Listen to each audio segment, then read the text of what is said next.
Hello, and welcome to SciFi Vision presents Fandom Access for Tuesday, February 4th. We're going to be talking about the first 3 episodes of Paradise. So if you haven't at least seen the pilot, probably would be a good time not to listen because it will spoil you, but we'll try to go in order. But please, if you haven't yet, please take a moment to subscribe to the channel and like the video. We'd appreciate it a lot. And of course, stop by scifivision.com to check out other interviews as well as the rest of our YouTube channel. All right. Hi, guys. Hello. Hi, Karen. Nice of you to join us. Hey, I like to arrive at the last minute. Usually that's Jamie's thing. Yeah, I would say usually it's me. I was watching something on TV and I was like, oh, let me just watch one more scene. I'm watching some crappy Harlan Coben series. And Which one? Actually, it's not crappy. It's Stay Close, the one starring Cush Jumbo. Yeah, that one's good. Yes. Wait, Stay Close. Was that the one with the kid? The one with the kid. That's the ex-stripper who's changed her life and her husband doesn't know she's a stripper. Oh, that's a good one. It's better. I just watched one, the one about the wife who was in the military who flew a helicopter. Yeah, that was okay.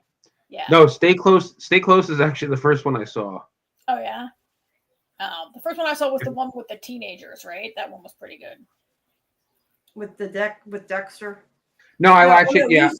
Wait. No, that's right. Safe is the first one I saw. Safe is the best one. I just watched the one starring Michael Hall from Dexter. Yeah, that's the one. Yeah. That was Safe. Yeah. Safe. Yeah. Stay Close was the second one I saw. Yeah, Stay Close is maybe the one that you just said with the teenage. The one I already forgot the name of the one. Shelter. Yeah. Shelter was pretty good.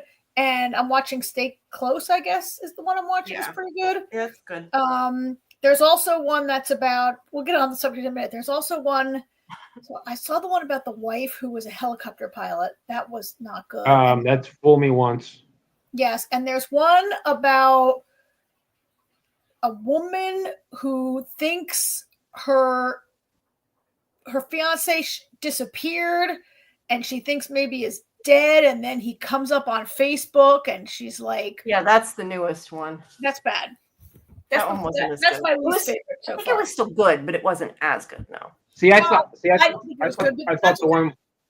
the newest one was better than the helicopter mom. Yeah, the helicopter mom wasn't great.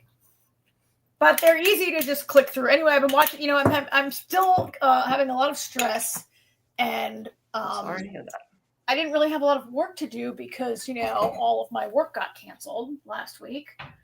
So I was like, let me just watch this today. So I started watching that, and then I went to see. I know we're going to get on with our story in a minute, but I went to see The Last Showgirl this afternoon, starring Pamela Anderson, which is not any kind of thing like we cover on this show. I don't know if you guys know anything about it. No.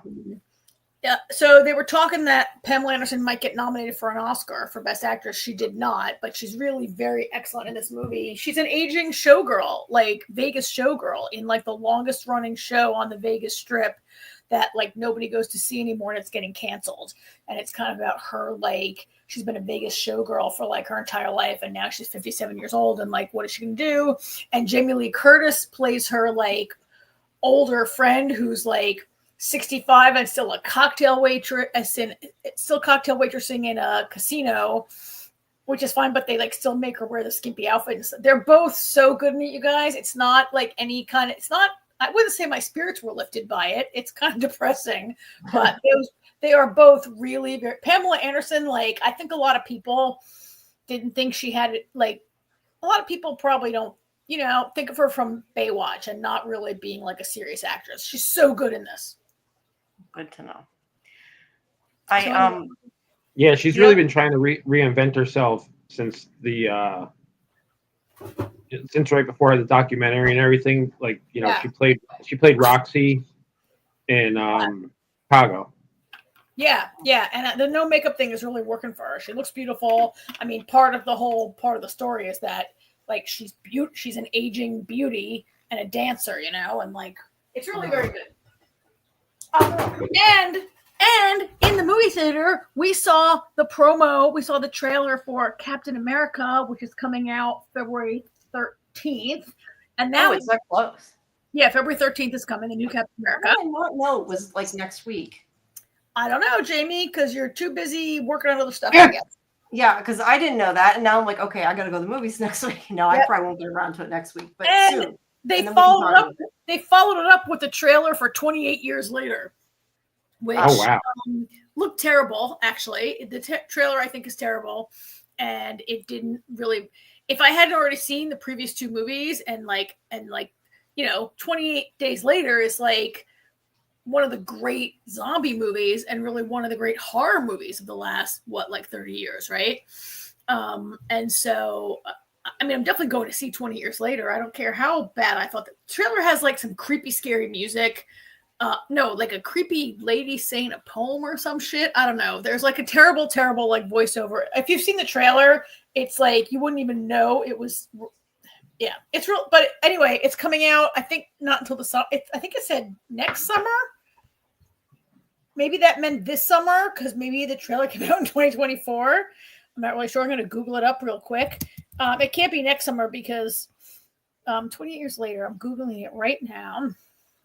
28 years later, release date. Sorry, let me look it up real quick. It's coming out in 2025 sometime, summer 2020. When it said next summer, I guess it meant the movie premieres on June 20th, 2025. Okay. Oh, my mom's birthday. Interesting. Oh, happy birthday, Mom. Go see. I don't know that we're going to go see that, but although I don't know. She likes Walking Dead, so I don't know. Who knows? Maybe she would want to go see.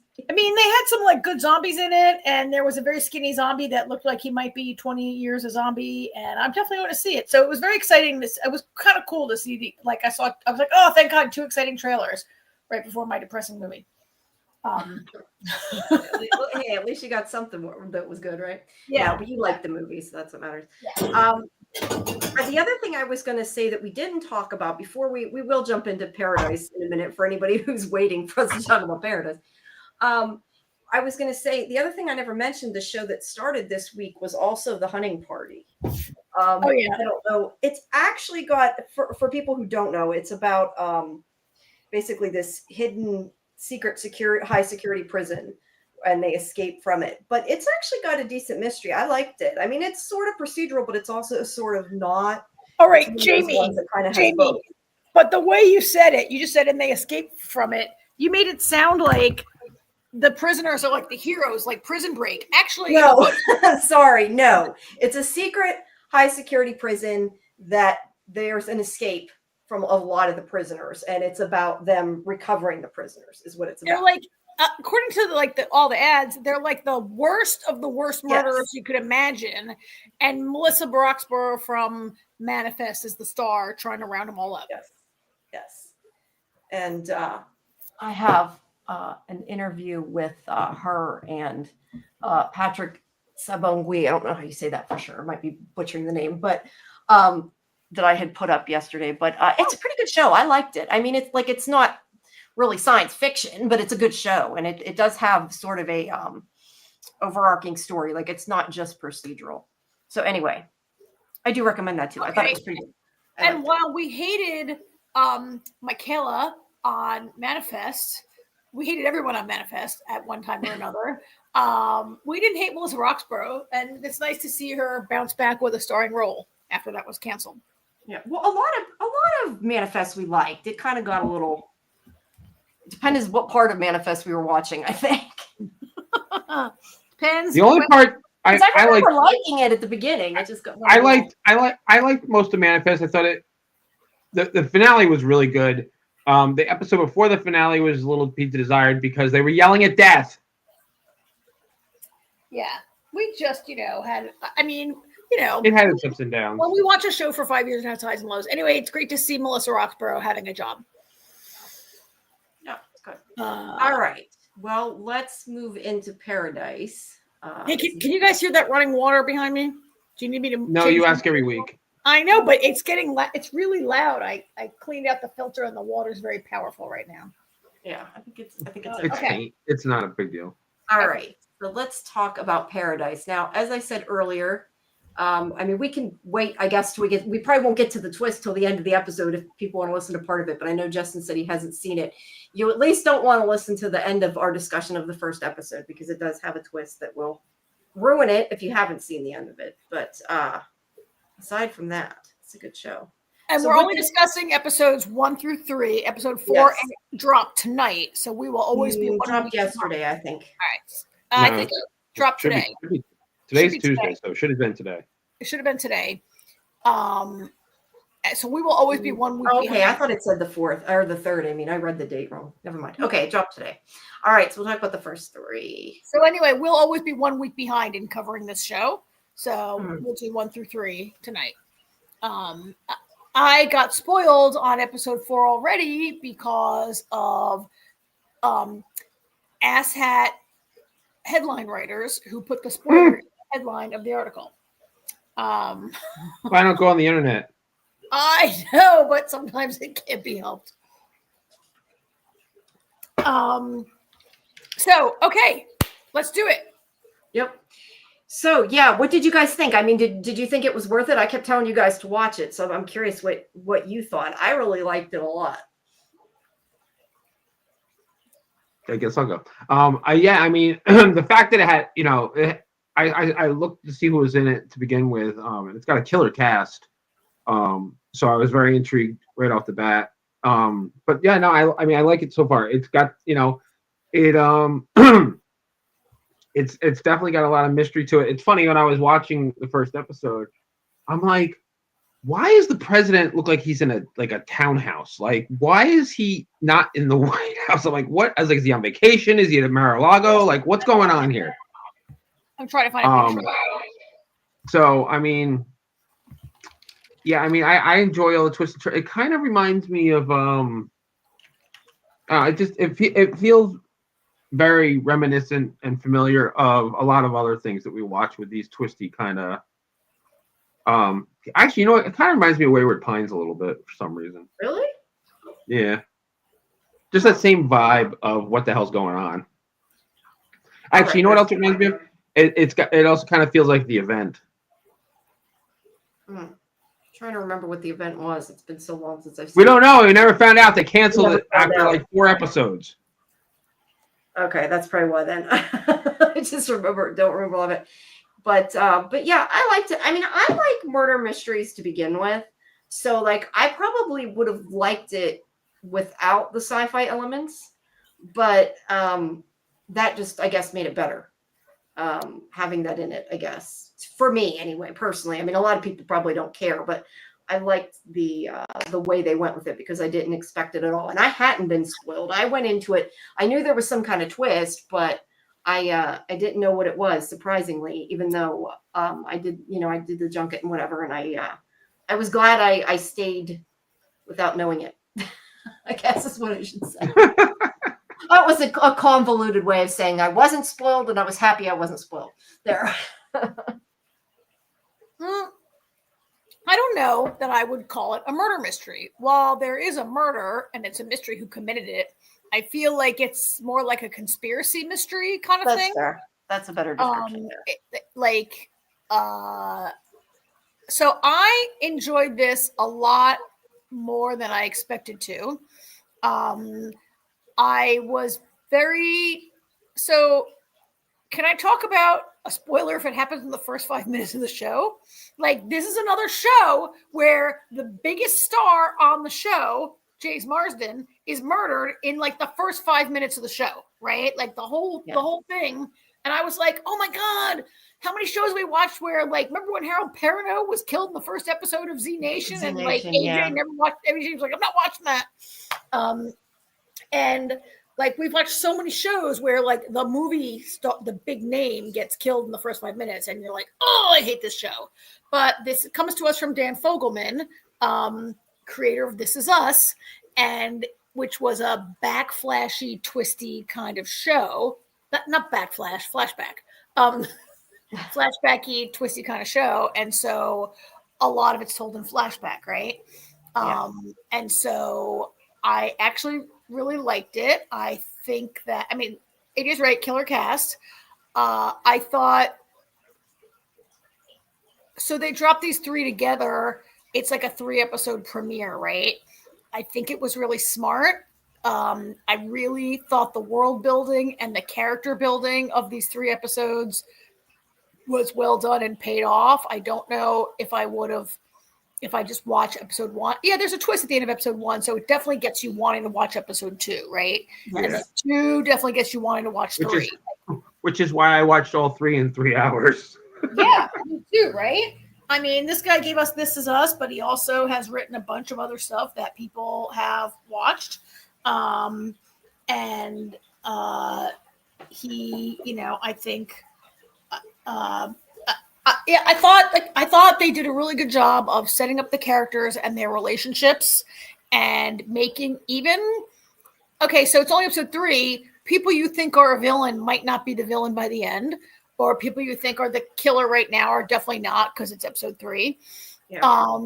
But I think they did a really good job of filling in the backstories of these people. I mean, we're going to talk more. The relationship between Cal, the president of the United States, and Xavier, his Secret Service man, played by Sterling K. Brown, they did such a good job of layering that. And I really there's 3 timelines going on, right? There's the present day where he's been killed. Yeah. There's the flashback to the last couple of days preceding the murder. And then there's multiple flashbacks over the past 5 years, right? That I just thought that was, I really, we watch a lot of stuff. We watch everything from prestige kind of shows like Dune and even Foundation, right? All the way down to like stuff like Resident Alien, which as much as we might like it, come on, that's right. We watch everything. And this is better than I thought it was. It's middle of the roadie and really, I think, accessible to a lot of people who, if you don't like sci-fi, you can totally watch this. If you don't like murder mysteries, you can watch this. If you don't it has broad appeal. Yeah, I would agree with that. Yeah, and I agree with you what you're saying about their backstories. I think that they really fleshed out each of the characters. Because I know at the beginning I didn't think I was going to like looking at her name. So I read Julia Nicholson's character. The one, well, I forget what her actual name is in there. It says on the. Is she Samantha / Sinatra? Okay. Sinatra, yeah. I didn't think she seems at first very unlikable on purpose. I mean, not the actress, the character, but I think they did it, and we'll get to that after because that's obviously not the first episode. But I think they did a really good job of making you feel more empathetic towards her by the end of that. I think it's the second episode, isn't it? Jamie, I said out loud by myself, I said to my television, what a giant bitch.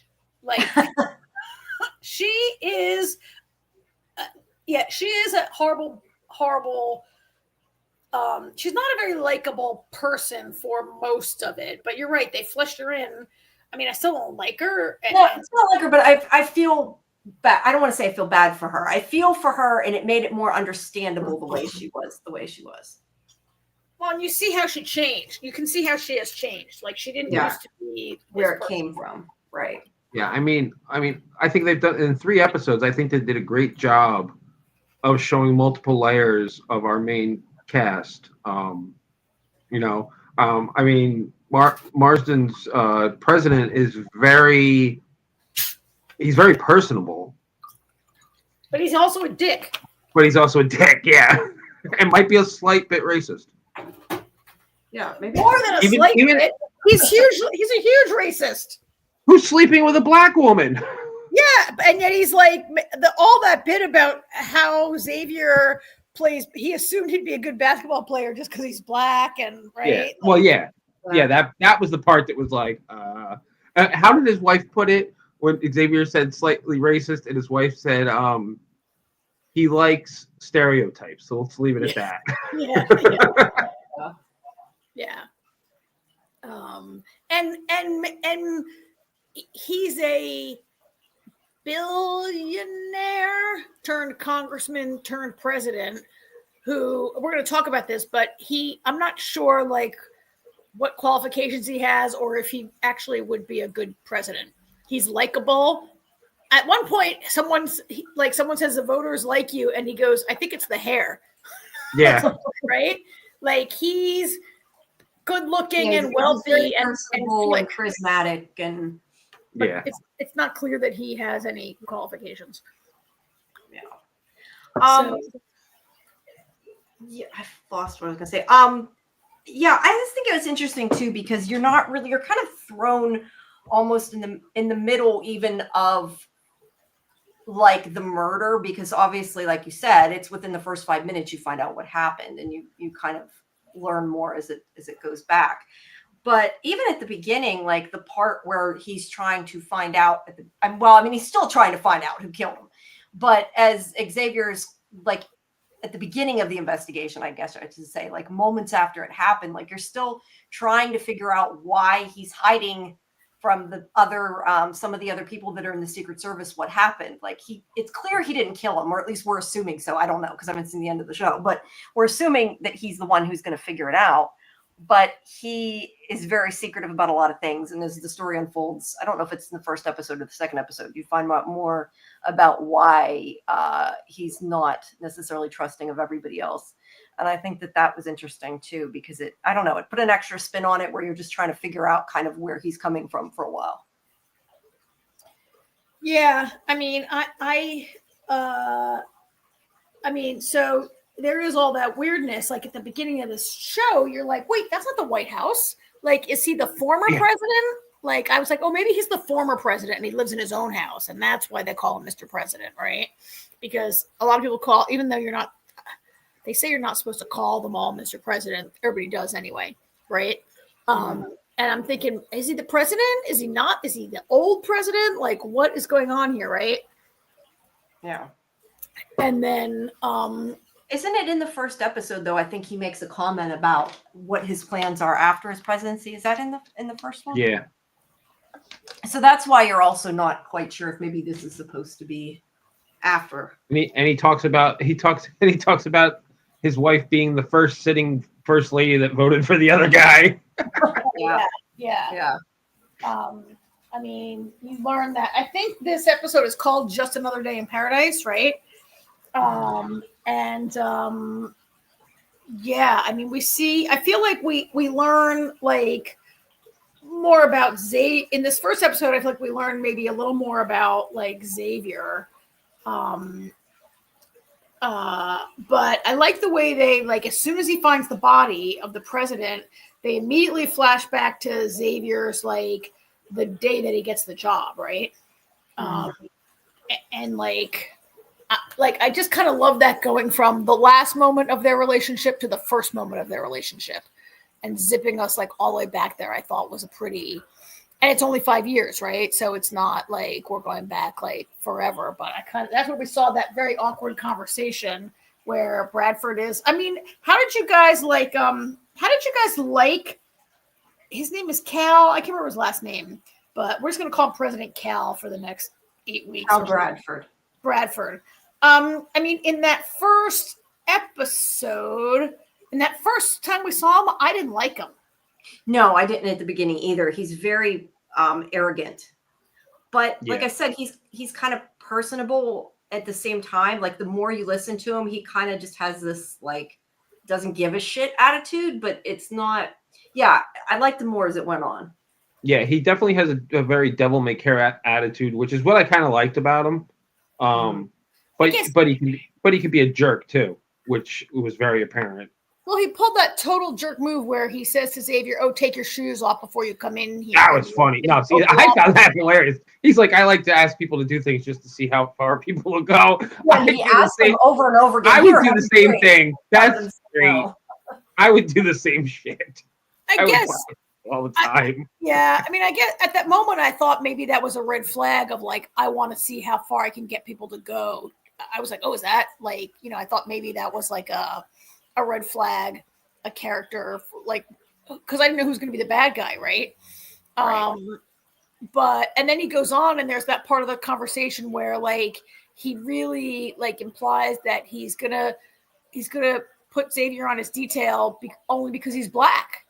right? Yep. Yeah. And then he's like, better he's for like- optics. People are more interested in it. and he's like, no, it's because you're good and you're young. No, he says it's because you're good and the other guy was boring and old, but it doesn't hurt that you're black. Yeah. But I also feel like at the same time, he is racist, clearly. But also, I think part of why maybe Xavier isn't so insulted is that the guy's being honest, at least. You know, he's not like hiding the fact that he did it for that reason. So at least there's that, I guess. They seem to pretty quickly, at least at the beginning, I don't want to say become friends, because clearly he's not friends with the president, but they get along pretty well. They build a rapport pretty quickly and seem to they connect a bit.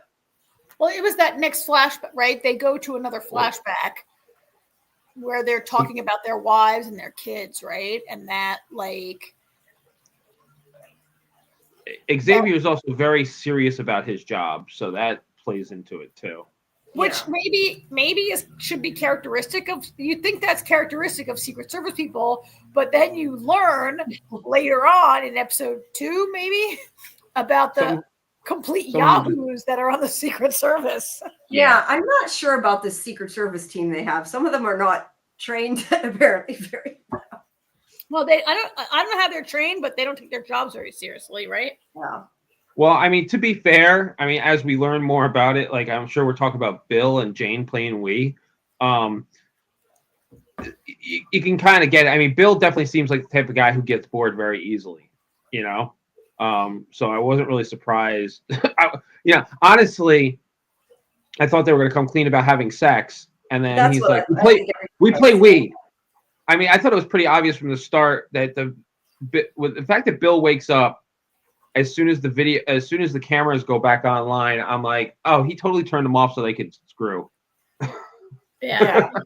The thing that it's not just that though, it's the fact that even the night he was murdered, he fell asleep. But he didn't. He didn't fall asleep. They turned the cameras off so they could have sex and play Wii. That's right. He did say. Okay, they said that. He might have the laid president down. just happened to get.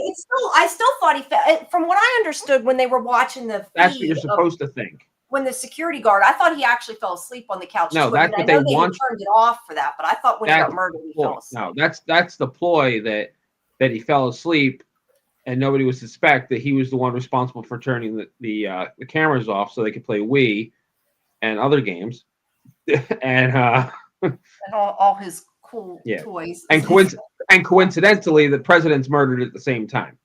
Yeah. Which I kind of think they probably, whoever the murderer is, knew they were off doing that, and they used it as an opportunity. Well, it could either be that, or it could be Bill or Jane, for all we know.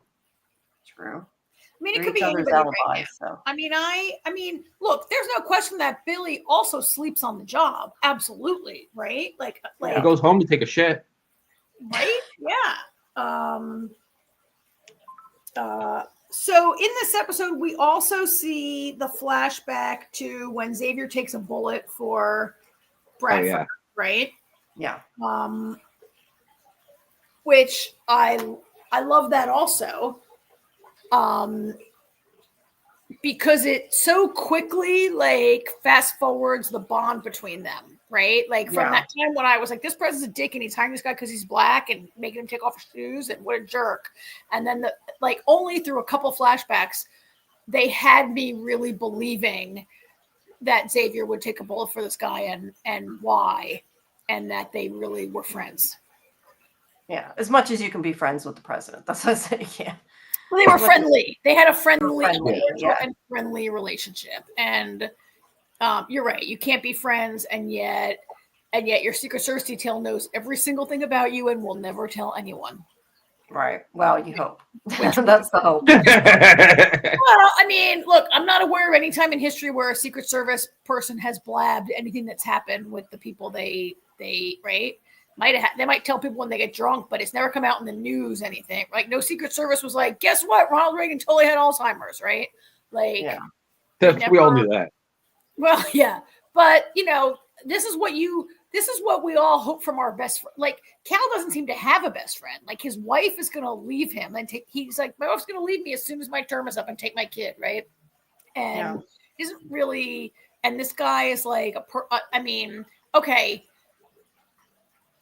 you're right. They can't really be friends, but it is like there's some element of like total trust between a president and their detail that is evident in these things that we saw.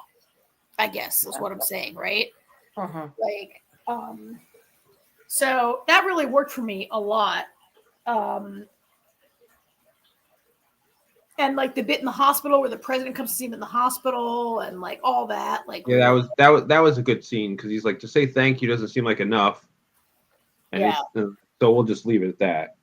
yeah. And he's like, to say you're welcome doesn't seem like enough either. So yeah, no, they have really good chemistry together. I guess is what it comes down to.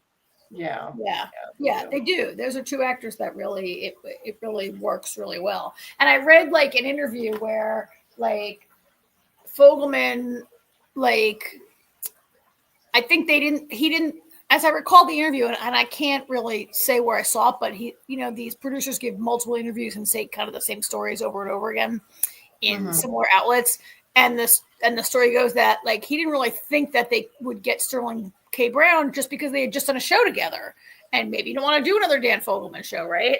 And so it worked out great that they were able to get him, and that he has such a great rapport with James Marsden. You're right; they really click on screen together. I really like. You can believe they're friends. Yeah. Or friendly, or that they have this like relationship of trust, which at least in this first episode, it's a relationship of trust, right? Yeah. So there is a twist. There's a couple twists in this episode. The first twist is when Xavier is questioned for the first time, and his boss, Agent Robinson, comes in. And she's questioning him, and she's asking about, how the video of the evening reveals that Xavier's the last person to speak to the president, and then it's found dead, right? And then she asks him, and we go to like a flashback of the conversation they had. And by the way, like Agent Robinson is played by, I love Chris Marshall. Jamie, you don't watch For All Mankind. I watched it. AJ, you watch For All Mankind, right? Yes. I had watched some of it. I just didn't watch all of it. She's so great in that show. Yeah, I love her. And she's one of the few people on the show that like they don't have horrible aging makeup on her. But at first I was like, wait, who is that? I was like, oh, because her hair's longer. But anyway, that flashback where she's like, what happened? What did you talk about? But you in the video you only see Sterling K. Brown's back, Xavier's back, right? And when he flashes back to that conversation, to me that was a huge twist. Yeah.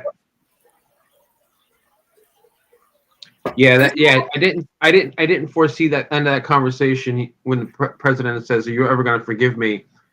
And blah, blah, blah. Xavier says, "I don't. I'll forgive you when I can sleep, and I'll sleep when you're dead." Yeah. That was amazing. It's a great line, huh? It is. Yeah, especially to say to the president.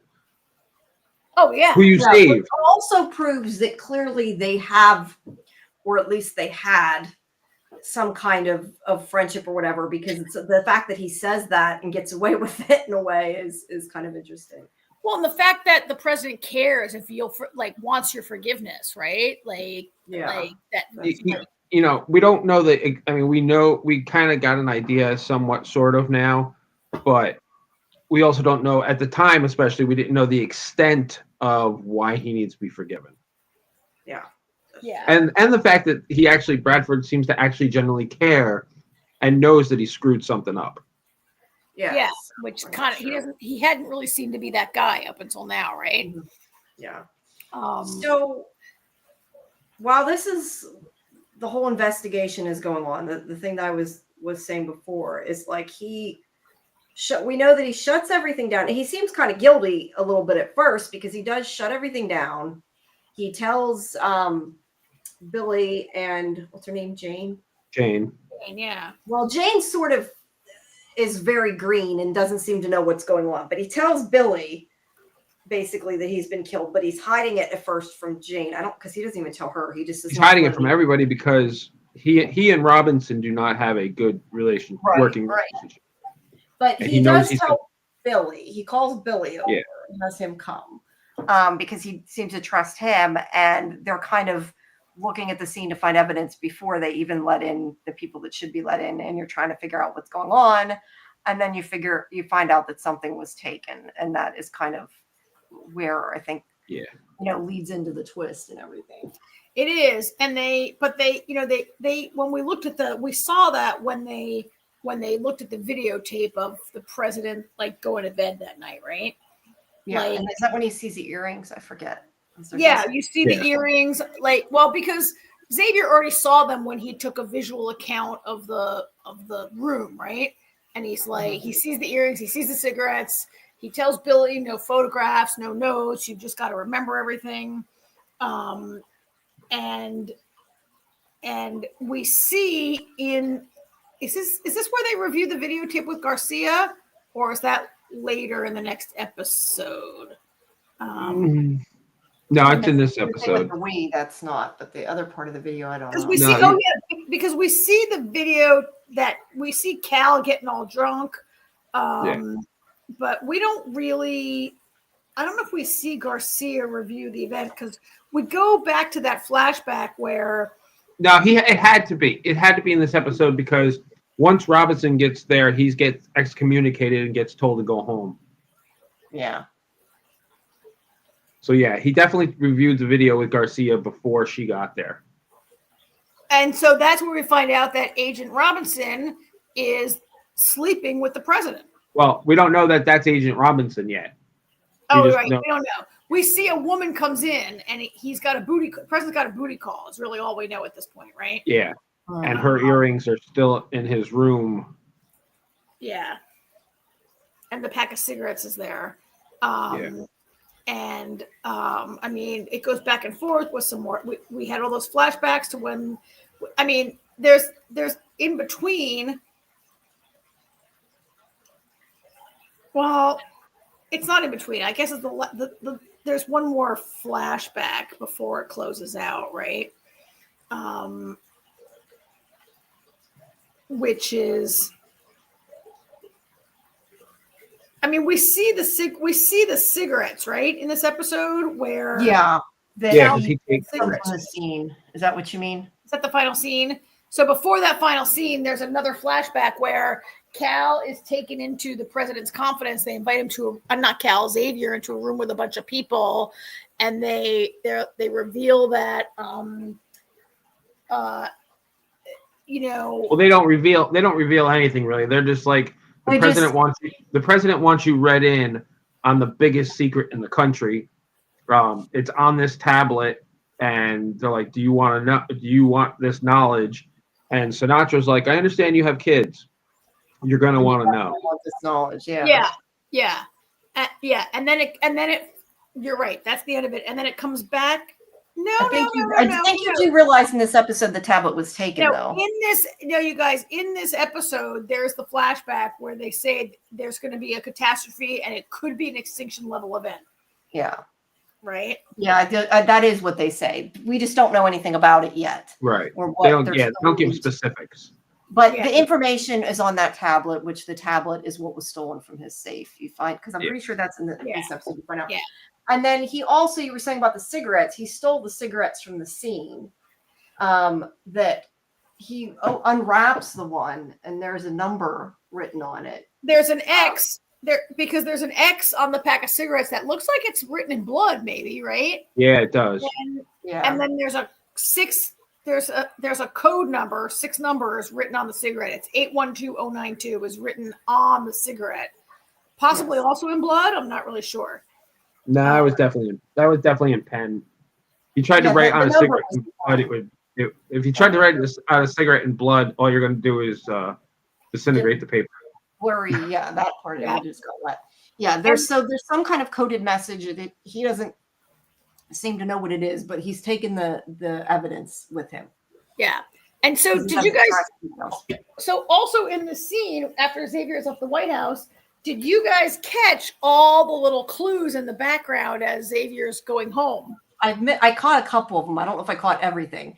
I caught the fact that they're using their wrists to do things. They got like watches on, sort of like wristbands that they're using for everything. But, I, at that point, really just kind of assumed they were probably like how you use an Apple Watch to pay for things. And they were just like maybe more high tech. And it really didn't, I guess, alert me to it being different. I don't know. What did you there was a lot of things that, like, it was, I don't know if either of you driven through, oh God, what the hell's the name of it?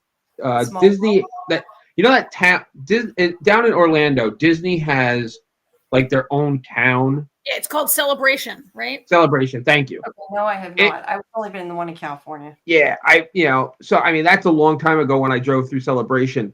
But as that scene was unfolding, I got that feeling like it just, everything felt too perfect. Everything was too manicured and perfect. And then then the stuff with the Apple Watches looking things, and also the duck isn't real. That's in the so pond. I did catch the ducks were not real. Yeah, I couldn't figure. I was like, why do they have fake ducks? I gotta tell you guys, throughout this episode, like the earlier parts of this episode, so I live in Baltimore. We're about 35 miles from Washington, D.C. Yeah, you picked up a lot of the "this is not the White House" that I sure didn't. Yeah, I mean, I've done the White House tour. My business takes me into D.C. from time to time. I've got a lot of friends who live in D.C., who live in Northern Virginia, who live in the Maryland suburbs of D.C. And I was watching this up, and I'm thinking, where is that? Where is this town? Like, where's the president's house? It's not the White House. What is it? I'm like, because usually they pay more attention to details to make it look like, even if they film it in California, they usually make it look more like. Yeah, and I'm just like, this does not look like, I don't know, like it's not Montgomery County, it's not Chevy Chase, it doesn't look like Northern Virginia to me. This is not Alexander. Like, I'm like, what is this town? This like crazy Steven Spielberg suburban beautiful. Like, so early I was tuned in to like, this doesn't look anything like the region where, if he's the actual like, I'm like, and then I was getting a vibe like, because did you notice that, AJ? Wait, before you go any further, I'm just curious, AJ, did you notice any of that? Because see, I didn't even realize. Oh yeah, immediately I knew something seemed weird. Something seemed weird, but I didn't think about it. Doesn't look like Virginia, or it's not necessarily. I felt the town felt very fake to begin with. And I kept trying to figure out, why is the president not in the White House? And then we get the flashes to where we're in the Oval Office. But and then it's confusing. It was just like, I couldn't figure out why he was where he was. And I was like, everything is very close to each other. I was like, is this how it usually is with Secret Service, where they all have their own houses near? I was like, something's just feels. Yeah, and the town gave me like a real Wisteria Lane kind of vibe. Like if you watch Desperate Housewives and they lived on that perfect suburban street, and I was like, this is not. I'm like, what is this? This is not. And then I was thinking like, I was like, is this an alternate kind of a timeline? Not that's a show about different timelines, but has Dan Fogelman set this in an alternate kind of world building that he's doing? And it actually made me think a little bit of The Man in the High Castle, where just because it was an alternate kind of version of like the one you were talking about earlier, the space show that I'm blanking on, For All Mankind, a little bit. Yeah. Like this is an alternate kind of thing where the White House is just like a larger than average suburban house. Like we're in a timeline in a version of our world where the president is not at the kind of risk. I'm like, what is this, right? Yeah. It really, and then I did notice. So I noticed everybody's paying with these like electronic bands, and I'm like, wow, the iWatch has really like expanded or whatever, right? And then I noticed that the ducks were not. That the guy was putting these like fake ducks, these duck decoys into the pond. And I was like, wow. So what I really thought about that, I didn't get the idea.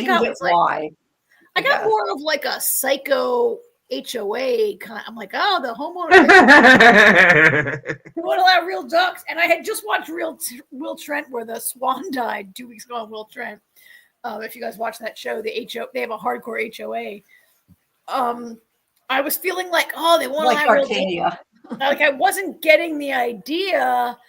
And then at the end, and I didn't notice. Jamie, which of you guys noticed in the scene? Jamie, you I did noticed the sign. That was the thing to me that was the big. I'm like, what the, what is going on? When I saw the sign that it says something like the time of the sunrise has been changed or something to that dawn effect. is going to be laid. That's at dawn. Delayed by 2 hours due to maintenance. Yeah, so delayed by 2 hours. I'm like, what? You can't delay dawn.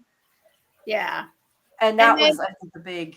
But then Xavier looks in the sky and we see what we thought was the sun is this like gigantic lamp built into it's like, and I was like, I didn't notice the sign about dawn. So that shot blew me away more. Jamie, maybe you. Well, I, at that point, was thinking they can't be. And I mean, at that point, I knew they had to be in some weird place because of that. But yeah, I missed the sign. To be what it was. I missed the sign also. And as he was looking, when he was looking up and it looks like a giant lamppost, I was like, oh shit, they're in like an underground city made up. I thought it was a dome. I didn't realize it was underground at first. And then, I mean, I immediately, and then that was a really cool shot though, how they kind of like panned all the way up and then back down again. I thought that was pretty cool the way they did that. It was pretty cool. I first was like, I first was reminded of the terrible program we watched, Under the Dome. The Dome, yeah, that's probably why I thought that. Right? I mean, first thought of Under the Dome. I've erased that from my memory. Yes. And then as it went higher and higher, I thought of the Hunger Games, or Mockingjay, I think is the movie where you see the dome it's in the quarter quail. Oh, yeah. Yeah. Yeah, I didn't think of that. Also in like an arena that's under a dome. And I'm like, holy shit, they're living under, what is this? Right. That was insane. It was great though. It was great. You know what the funny thing is? Get to her yet. It wasn't until that moment, because it's a great throwaway line when the president earlier is like singing Another Day in Paradise. No, I was just going to mention, I was going to say, I think. And it didn't even dawn on me yet. And it wasn't until that moment when I realized that this town is like fake and made up and shit, that all of a sudden I realized, oh my God, the town is called Paradise. Yeah. It was at that last moment when they started playing the music. I thought so too. And I thought that was cool because they did sort of give you that clue early on, and probably nobody caught on to it. I don't think at that point. Yeah. But yeah. And I had that song stuck in my head for so long. Cause if you, I think I had mentioned this before, but I put up, I had, an interview with, Chris Marshall and, John Beavers and Nicole Bryden Bloom, who plays, the two agents, and like you said, Chris Marshall, the Robinson. But also there was a press conference between the three leads and, Dan Fogelman that I put up. But before they had the actual press conference, when we were waiting, they kept having that song, like the newer. I think it's a newer version. At least I don't think it's the original. That's in this show. They kept repeating that and that song. I don't know what it's called, but that one, I Think I'm Alone Now, was the other song they had. Like, oh God, that was an awful cover. Yeah, well, those two songs, different. I'm pretty sure there was a couple different versions they played, but until the conference started, they kept playing them, and like those songs are stuck in my head for a while. I mean, that's one thing I don't love is they're using so the president's love for 80s music is sort of an ongoing kind of thing that I like, but I don't really love the cover versions of popular 80s. I just don't. Look, it's a thing that's going on. It's going on this Netflix series I'm watching. Stay Close does it a lot. But some places I love From, but From has a cover of an old a lot of shows do. You know what I don't understand about this though? They played the original and then they played a cover longer. Like they did it with Starship, which pissed me off. Every episode ends with an 80s cover, right? And Starship was really like We Built the City is an excellent show. That was the other one they played. That too. I guess they don't want to pay. They don't want to pay for the originals, or maybe they couldn't get them all. But they played parts of the original, too, didn't they? I think they did. Yeah. Yes, the kid was listening to it. Yeah, you're right. So I don't know. I mean, maybe they wanted to recreate them for the show. You know what, though? If you think about it, it kind of makes sense, though, in a weird way, because you think about how, like, they've recreated this perfect American town, their version of this perfect American town. So the fact that they're recreating what people loved about that music, I mean, I'm sure they wanted you to like the songs, but I wonder if it was sort of to give you that, like, little bit of off feeling, like it's nostalgic, but not really. Now, I don't think. I mean, I get what you're saying, but they do this shit all the time. Movies, TV shows. No, they do. I just wondered if they that was cover why they versions covered all them. the time. I want to know how expensive. I mean, you got a multi-billion-dollar movie, and you put a cover song of a popular tune. How expensive is it to get the rights to play somebody's music in your movie that you say, we're going to cut the cost on this one and play a cover?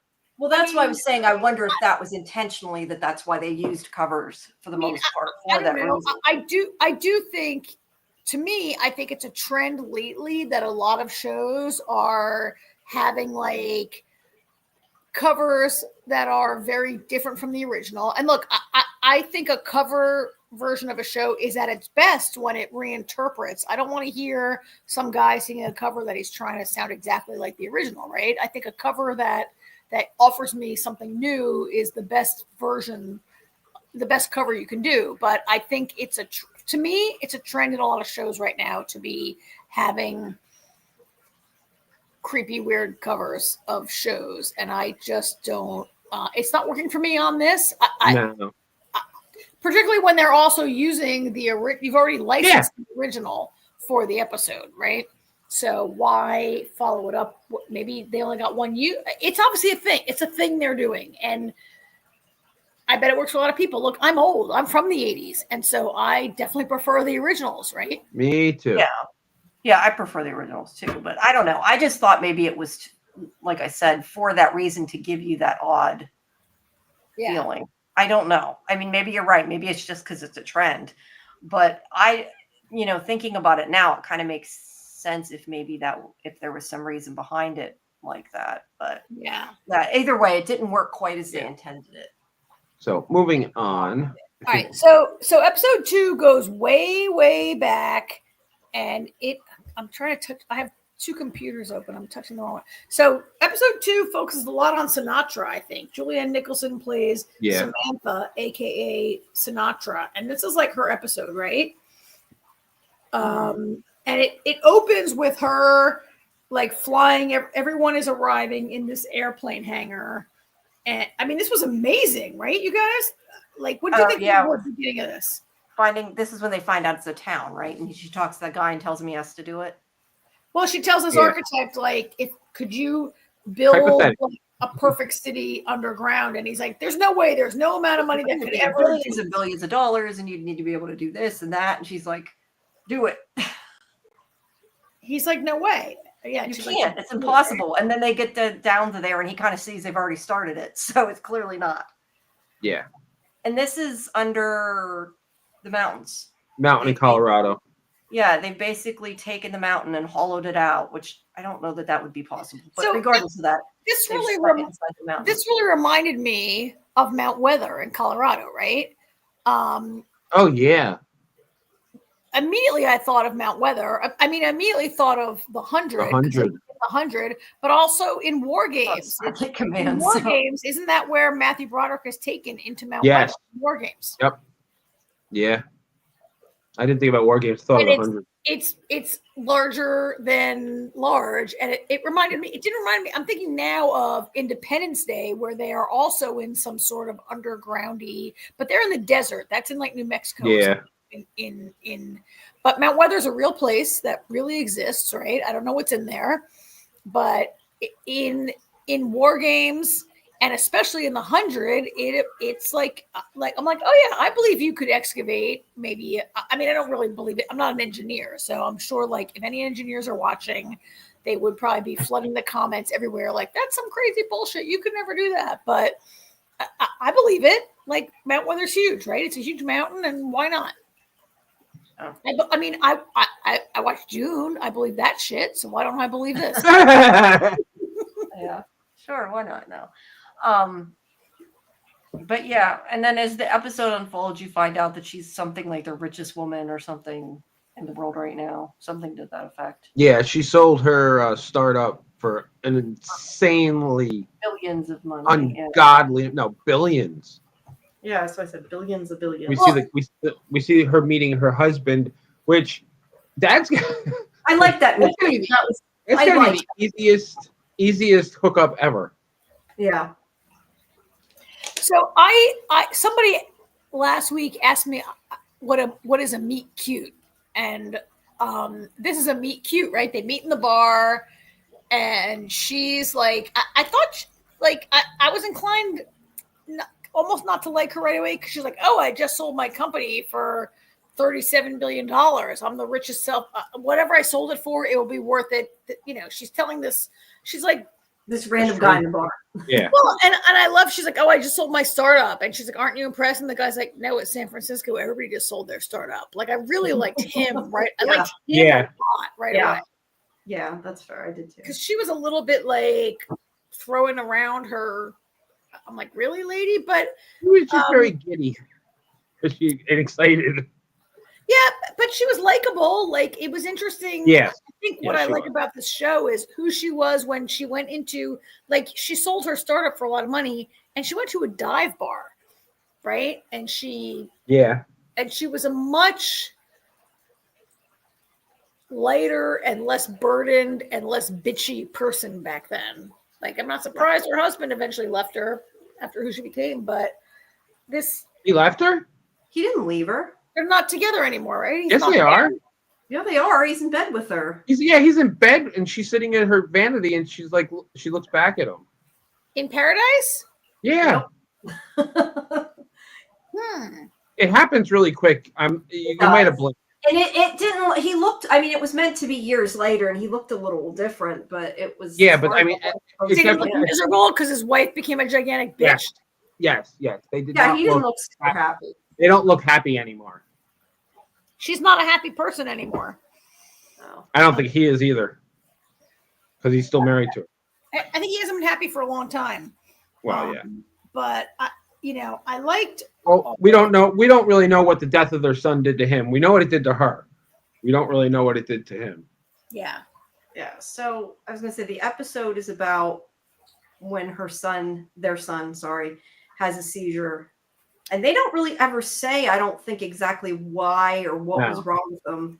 But eventually they take him off life support, I think, eventually, right? I'm trying to remember. Yeah. That was a really very kind of difficult series of flashbacks there, right? Yeah. A lot of really emotional flashbacks. And that's why I think I guess that you hate her a little less and you can kind of understand why she's become a little bit of the way she's become, because it started her on that journey of bitchdom. I was a little torn by it, actually. I don't have any children. I was a little, so I've never had that thing where you'll do anything for your child, right? But there was a part of it where, like, the doctor's like, we can't do anything. And she's like, I'll find another doctor. And I there's a part of me that was like, oh, is she prolonging this child's suffering because she can't, like, couldn't accept it. She's just going to throw money at this thing. And the doctor's like, look, we can't, like, you throw all your money at it. You can't do anything. And she's like, shut up, I'll get a new doctor. And I was a little bit like, oh yeah, this is the person that we know now, who couldn't fix things with science or money. I was gonna say, I'm sure a lot of people would do the same thing if they had the money. Yeah, oh, absolutely. Yeah. I mean, to be fair, there's so many doctors in so many different fields and everything, and all it takes is one doctor to be like, well, did you try this? And everybody go, oh my God, we're dumb. Mm-hmm. So I don't really blame her for that. But there are situations where that's not going to happen, or like, how long was she willing to prolong that child's suffering until she could find it? Right? The thing was, when she said I'll get another doctor, they're like, yeah, that other doctor was already here and he agrees. Yeah, like, you're right. Yeah.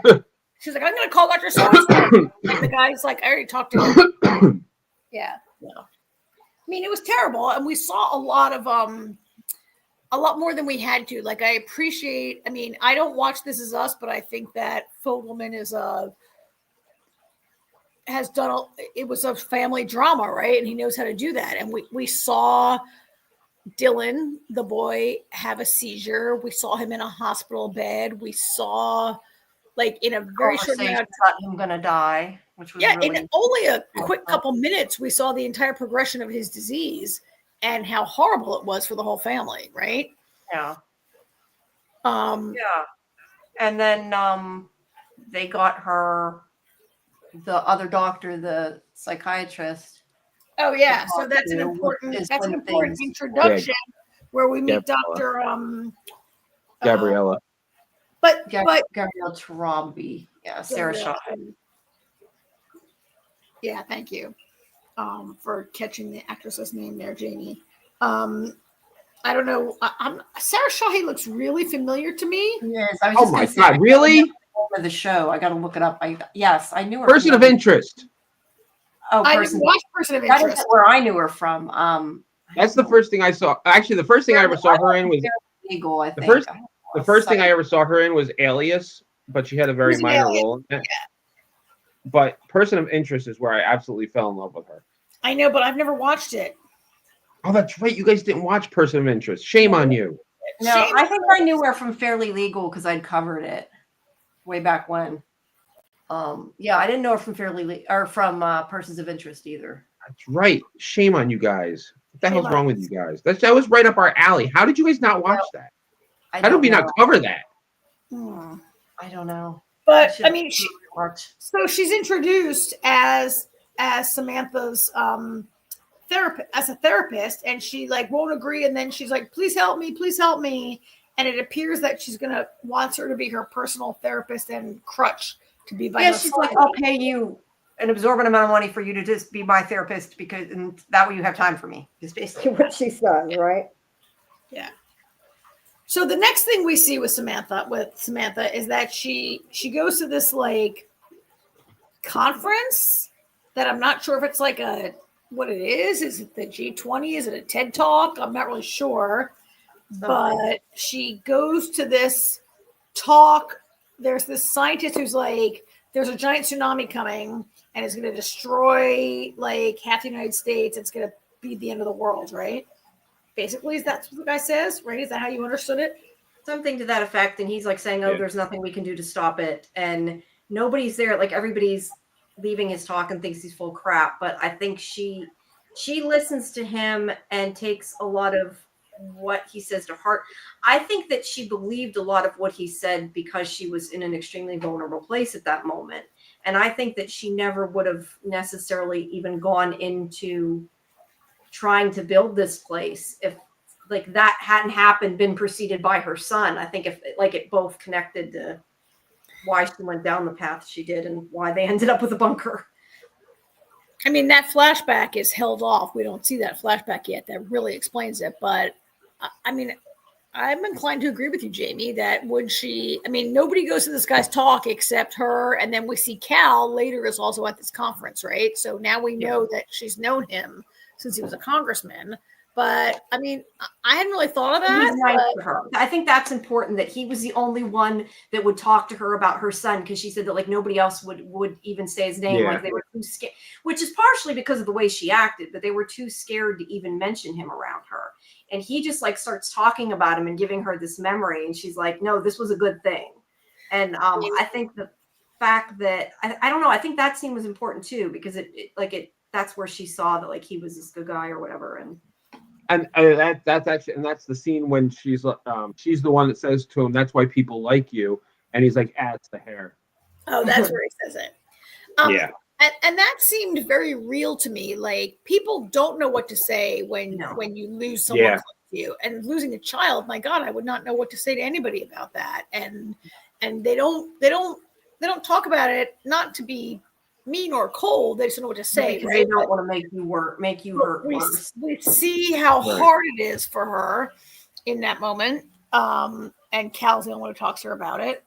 But Jamie, when I saw her, when she talks to the scientist guy, who we haven't seen him again, so I assume he has like all this big hair and whatever, but I don't remember his name. But when she listened to him, I thought maybe, I mean, she's very smart and she latches onto what he says, but I guess I hadn't really thought about it the way you have, that she's so vulnerable and she's so like, my son died, I'm going to be goddamn sure my daughter doesn't die. Right. Yeah. Yeah. And that's what I'm saying. Like, I don't think that she would have necessarily believed the end of the world was really coming, or even tried to say, to start something forward if that hadn't happened, because I think that that's why she, like you said, yeah, she's like going to protect the rest of her family and it's not going to happen again. And she has billions of dollars to do it. And she's like the only one that can. So. And there's this huge moment where she says, what do we do? And the guy says, dig the biggest hole you can and get it. And she's like, okay, basically. She doesn't say that, but. I thought that was kind of an awesome line. It was. That's another reason why I don't like, I thought, there are other shows we watch and I complain, this is not how people talk. This is how people talk. Yeah. We also learned in this scene why she's called Sinatra. It's a nickname Cal gave her. Cal's father calls her father. Sinatra because she's the person everyone wanted to see. Whereas, he's a hanger-on. Like, he's like, you're Dean Martin, she's Sinatra. It's kind of a mean thing for your father to say, right? Yeah. Yeah.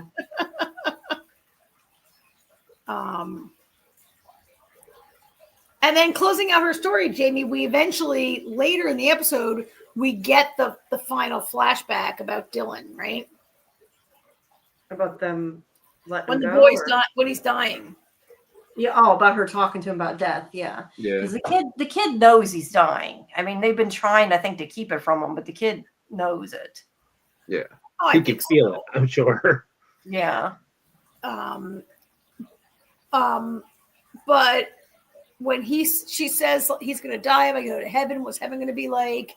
And he says, just like this, but with more horse rides. And like, and then you see that she put that. And then they jump. Yeah. Then they go to the now, and there's a bunch of the horsey rides in Paradise. It kind of becomes clear that she has designed this to be her child's perfect vision of a town and of a life, right? It's actually a little, I mean, it's heartbreaking, but a little creepy also. So, also kind of therapeutic. Yeah, I don't know if they call it creepy, but. All right, but you're working through your therapeutic experience is like the future of mankind. Right, but I mean, I don't know. That to me is just sort of like remembering him in a way. Yeah. But it's her motivation for why she. It's her motivation for why she goes to save the world. Yeah. Well, or why she. I mean, I think her motivation for why she saved the world is to save her daughter, maybe. But her motivation for why she started on that path, why she made it the way it is for her child, right? Yeah. Well, she didn't exactly make it. I mean, the horsies were her, but she didn't exactly make it the way it is, as we learned in the third episode. We find out that Yelp actually. She just left the horse there. Yeah. That's why I said it was more like to honor him. Yeah. So separately in this episode, we also have Sinatra like being. Okay, this is not the right photo, but we have all these billionaires and generals who made it downstairs into paradise. And it becomes clear that Sinatra is the boss of the whole joint, right? Like, she basically decides, she's like yells at all these billionaires. She's like, get your shit together. Stop whining. We need a new president. It's you. Like, she's like, she almost picks who's going to step up. She runs the whole show. Well, she pretty much picks the guy. Yeah. Who's a weak guy that she can control, basically. And I'm sorry. Well, no, I mean, he's the vice president. I mean, she she's like, listen, you're the vice president. You're next. Yeah. He is the vice president. He is a weak person that she can control for sure. But that's just. But there's this weird board of directors. The cabinet doesn't feel like a cabinet. They feel more like a board of directors, don't they? Yeah. Yeah. And she's like, to me, honestly, guys, what's been going on in my life this last week, she's the Elon Musk of the operation, right? Yeah. She's like an unelected billionaire who's deciding what's going to happen. Yeah, but she didn't make a Nazi salute, so she's okay. Oh, Okay. She's like, she's calling all the shots. She's like, so how do you guys feel about this? Do you feel like she's like a secret dictate? Like, why does she still have control over these guys? Why do they all kowtow to her? Well, I think they probably originally did because she was the one with the money and she was the one that built this place and she was the one that saved them. I mean, she basically brought everybody together and is like, I'm saving your life. Actually, you know what I wondered the whole time? Did she did they at least give her a title of like presidential advisor? Which would kind of. Yeah. I don't think she cares. Like, I think she doesn't care if she's getting credit for it. And I don't think that I'm saying just for logistics either. I'm just saying for logistics because I mean she's sitting in. I mean this is the White House. This is before the world goes to shit, and she's sitting in on this.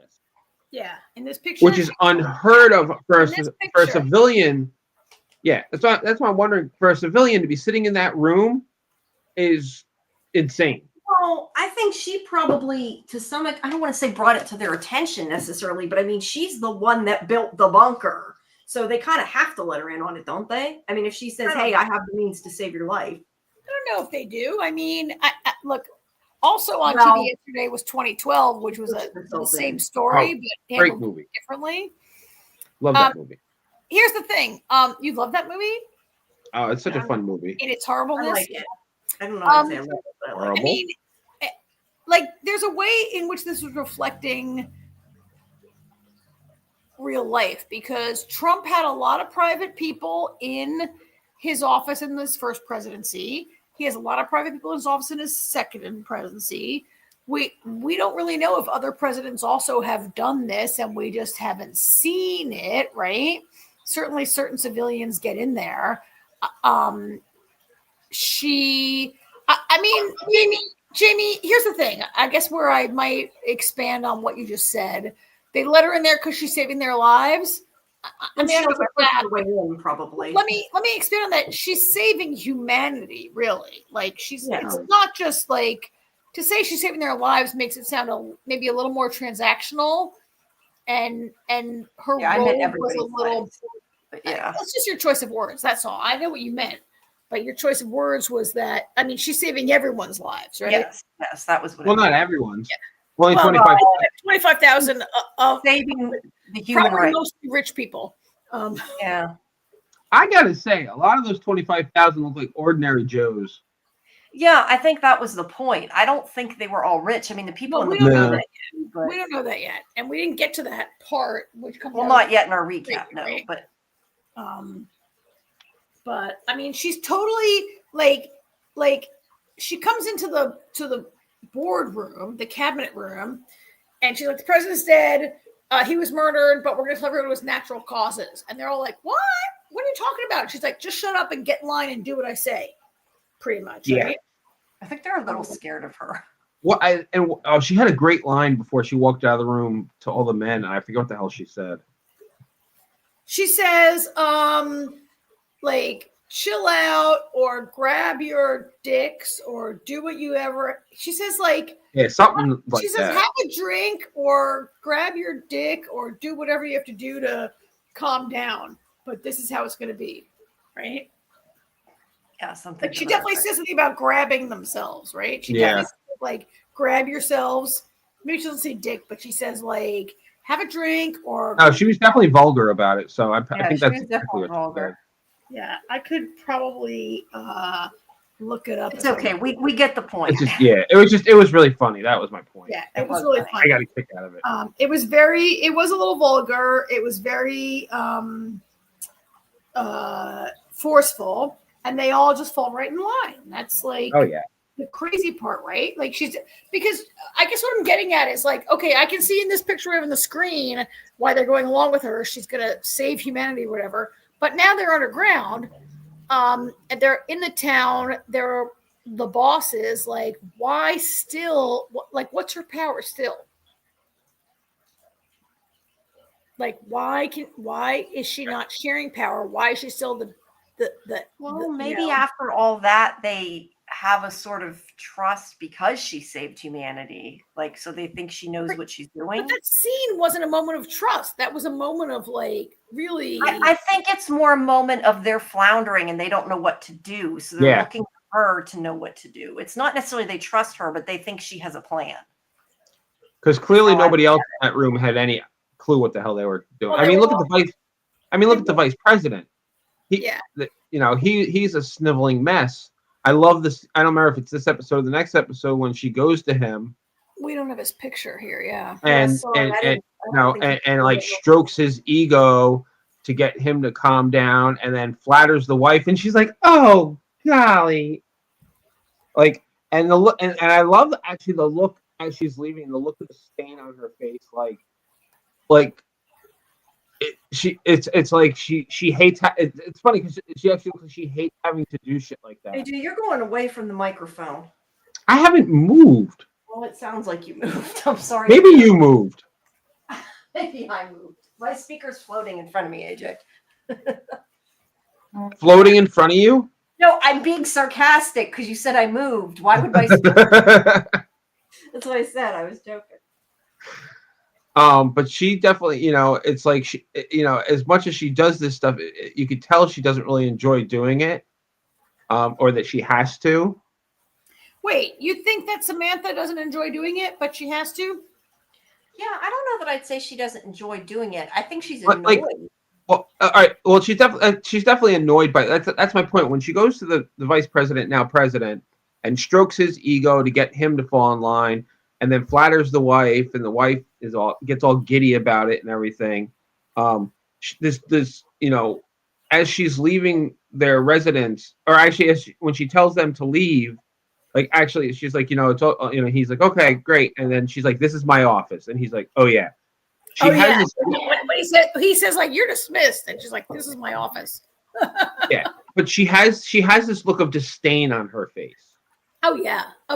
Like, you know what I mean? So like, maybe I'm not articulating it correctly, but it's like it's like it's almost that they can't take care of themselves. Is kind of it's what I'm saying. It's like she doesn't want to have to lead everybody by the hand, but nobody's smart enough to not be led. Like, I'm the smartest person in the room. I'm surrounded by idiots, and I have to deal. I'm a woman that no one pretty much, and I got to deal with these stupid men, and they yeah. I get that.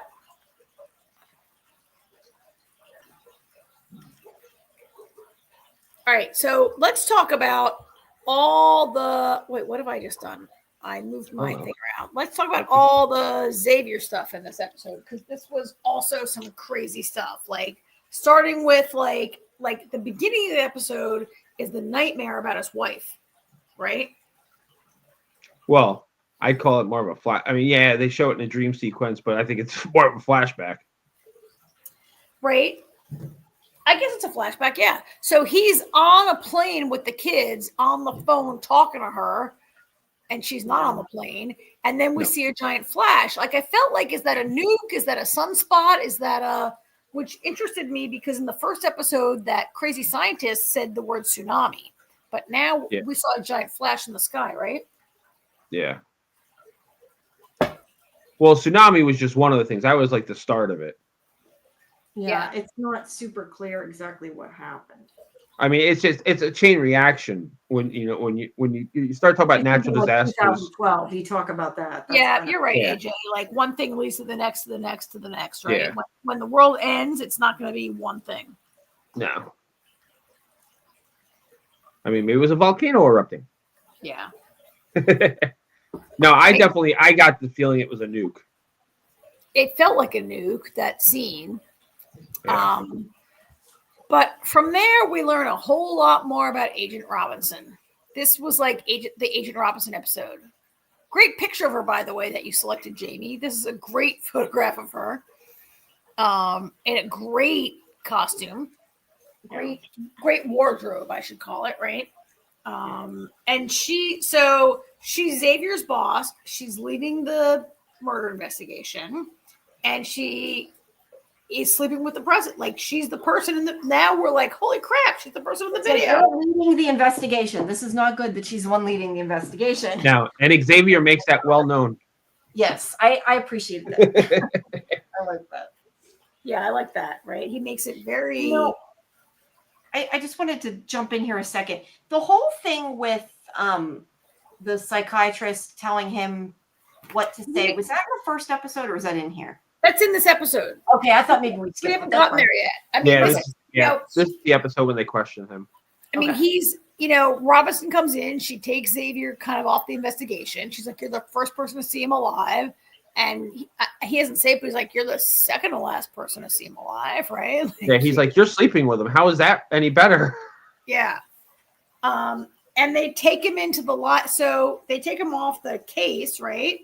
And then they take him in for the lie detector to question him, which I feel like so it seems to me that Robinson and Xavier did not have a very good relationship even before this, right? No, I kind of wonder though, was the relationship not good because he didn't like her because he knew she was sleeping with him? I feel like that's part of why. I definitely get that feeling that's part of it. I feel like there's more to it though. Which I don't think we're privy to yet. I mean, we find out in the first 30 seconds after when he starts his own private investigation. I mean, when he calls Billy, the first thing he says is, I need half an hour. You need to get over here because as soon as Robinson finds out about this, they're not going to let me within 10 feet of the body. That's true. Yeah. Although that could also be because he knew he put the president to bed. Yeah. Right? Could be. Yeah, it could be that too. But I do think, Jamie, I mean, I agree with both of you, like at first blush, at least, like Xavier's a very, he seems to have a moral code and be like a really upstanding and very serious Secret Service officer. And he would never sleep with like the first lady or whatever, right? No. And so for Robinson to sleep with the president, I think he is very disapproving of that. As maybe he should be, right? She's the head of a Secret Service detail. It's complete. What? What the what? Yeah. Why is there not somebody else investigating it? Yeah. Exactly. Like him. Yeah. Like him. You're right. Yeah, and when they haul him in and he's in the back of the car, he's like, "Why are you leading it? You're sleeping with him." And nobody seems to like. And Robinson, is it this episode that Robinson says, "I'm a person who actually cared about him, so maybe I should be leading it because I'm the person who cares about him the most," which is kind of some crazy shit, also, right? Well, I took that more to be not so much her more meaning because he doesn't like him because he's pissed at him, so she doesn't think he'd do a good job, more so than she's saying she would because she liked him. I don't know. That's kind of how I took it. I mean, I took it that she sleeping with him. It's because I love him or I like him or whatever, right? Right, but I mean, I more took it that she was trying to get twofold to the point that he hated him, like she was trying to drive that point home. But we don't really. I mean, we saw, that he. Yeah, I don't know. I mean, that's what's great about it, that we can see it both ways, right? Yeah. Yeah. So now, Jamie, is the lie detector test. So please talk about that, you guys. Yeah. This is that is until episode 3? No, it's episode 2. It's in 2. We're still in episode 2. I thought we had jumped to 3. We're talking like 2 and 3 kind of together, I think. Okay, right? that's fine. I just was a little confused. Yeah, I mean, she makes him not she as in Samantha makes him take a lie detector test on did he kill the president. But I guess the main thing about that is Sarah Shahi's character, I forgot what her name is, doctor, comes in and writes Gabriella on her hand, say yes, and opens to him and says, were you happy he was dead, or did you want to see him dead, or something to that effect? And it has on her hand, say yes, and then he says yes, which I don't know. What did you think about that? I thought he was going to say no. Like the way he looked at her, I thought he was not going to say yes. He it's funny. He looked at her like, why do you want me to say yes? I'm not sure if it was because, like, I'm not sure the reason. Like, I don't know if it's because maybe she knew because she's a psychiatrist that he really felt that way and thought that if he told the truth, if he told what he thought was the truth, like, because he probably couldn't believe that he really felt that way, that like it would be a lie. I don't know. I don't quite get like what do you think? I don't know. Well, I think we figure it out in the next scene when she goes back into the room with Sinatra. she's like, I think he's telling the truth. She's like, he didn't do it. Right, and that's what I mean. Did she think that if she didn't say that, he was going to say no, and it would come up as a lie? Is I guess. Yeah. Okay, that's what I was asking. That's kind of how I took it. Because it's pretty clear that most people He was stubborn and he'd say no. Yeah, people in the most circle, would say no. people in the circle already knew that he hated them. But you normally would automatically say no because you don't want to be blamed. I feel like probably. Not only that it was a lie, but she undermined motive. Like she kind of, she didn't disregard his motive, but she said, look, if he's some kind of like mastermind who like just killed that's right. She said he wouldn't have admitted why would he admit why would he admit to it? She was trying to like undermine the motive, right? Yeah, she was trying to get him through the test so she'd let him keep going. Because we don't, and it won't be. She was like, why would he ever say that? Like he would never say that. Because I told him to. We don't learn until later why she did, but here's her picture. That's her. We don't learn till later, but that was and I like that scene because that was a very curious scene because she's a new character. We don't know who she is. Why is she doing this, right? That was pretty also a great part of this premiere. Mm-hmm. So where does this go after this? Oh, so did we find out she selected him, you mean? Yeah, that's an episode 3. No. I mean, we don't find that out till later, but I can't remember the order. I just thought the way they set her up as a character was pretty good here. They cut from here to the town meeting. I think, which we should talk about the whole thing with the president's son and Xavier's daughter, but we should table that for a minute. Yeah, that's huge also. But what happens is I think the funeral at the arena happens before the next time Xavier sees Gabriella, right? Yes. So the whole town has this like emergency kind of town meeting. Yeah, he doesn't see Gabriella again until episode 3. All right. So next we get the town meeting when the president is dead, and he died in his sleep. He died in his sleep. It's all a lie. The vice president gets up. He's giving a speech. Oh, that was before that though. The scene leading up to that, when he says to Sinatra, the vice president says to Sinatra, he's like, about this speech. She goes, just shut up and read it.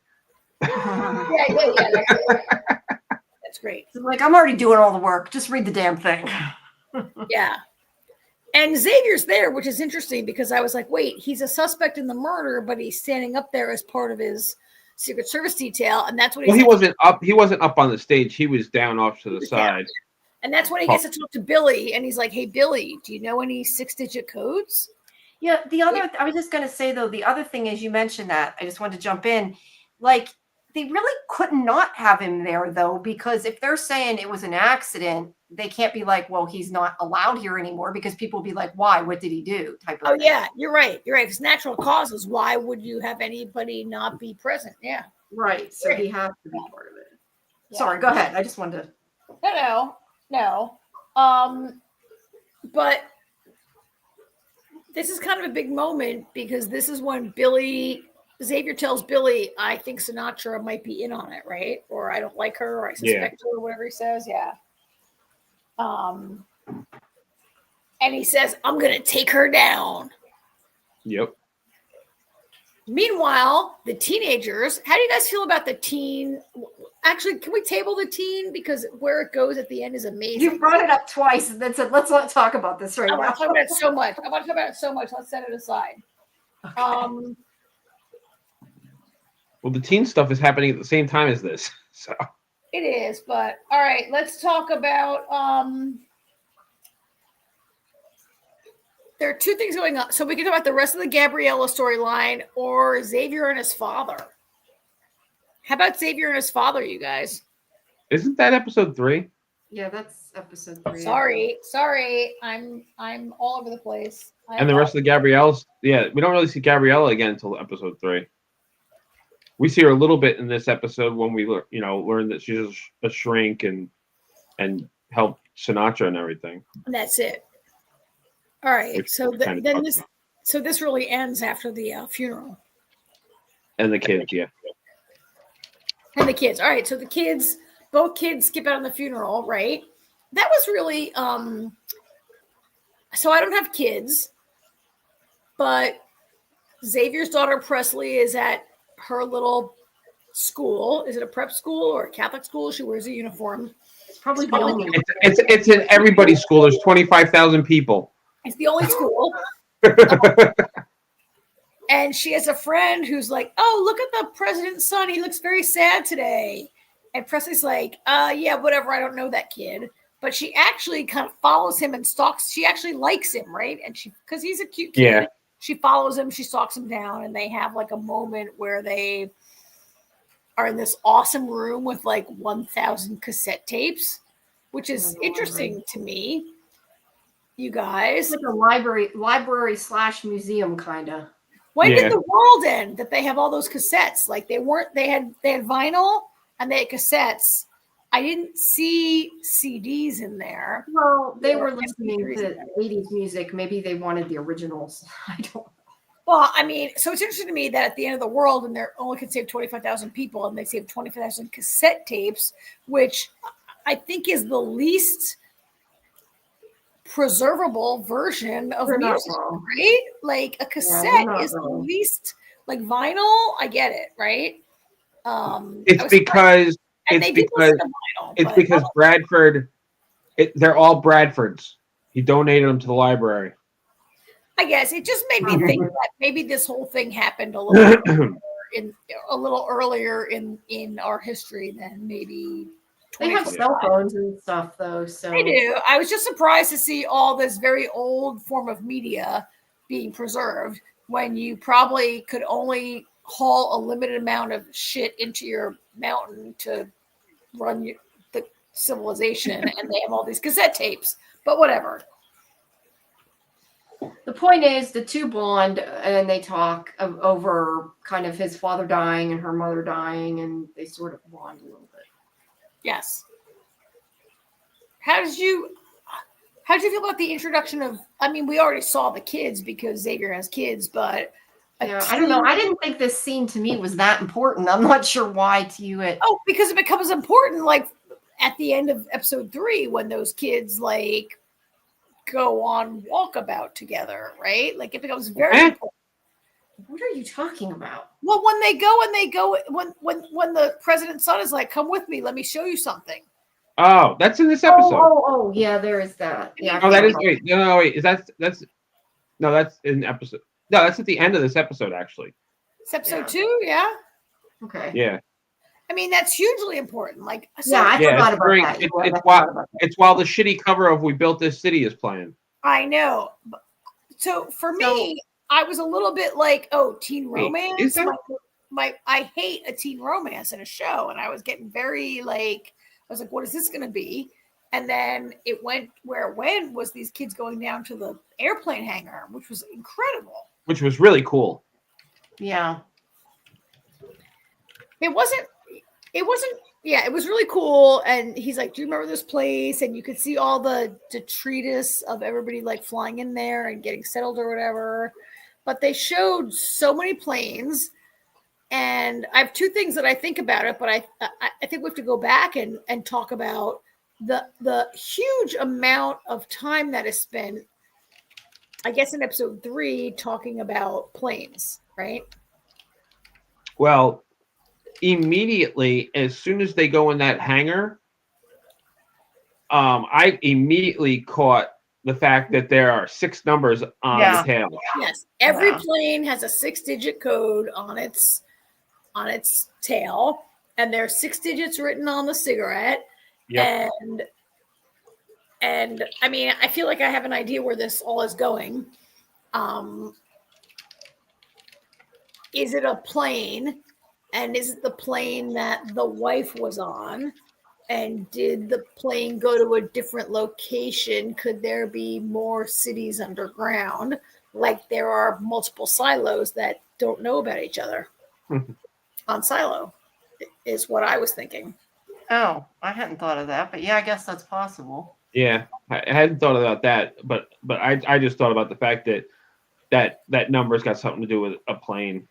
Yeah, I don't know. The thing is, it took how many billions of dollars and how much stuff to make this to save the planet. I don't know that makes sense. There's more.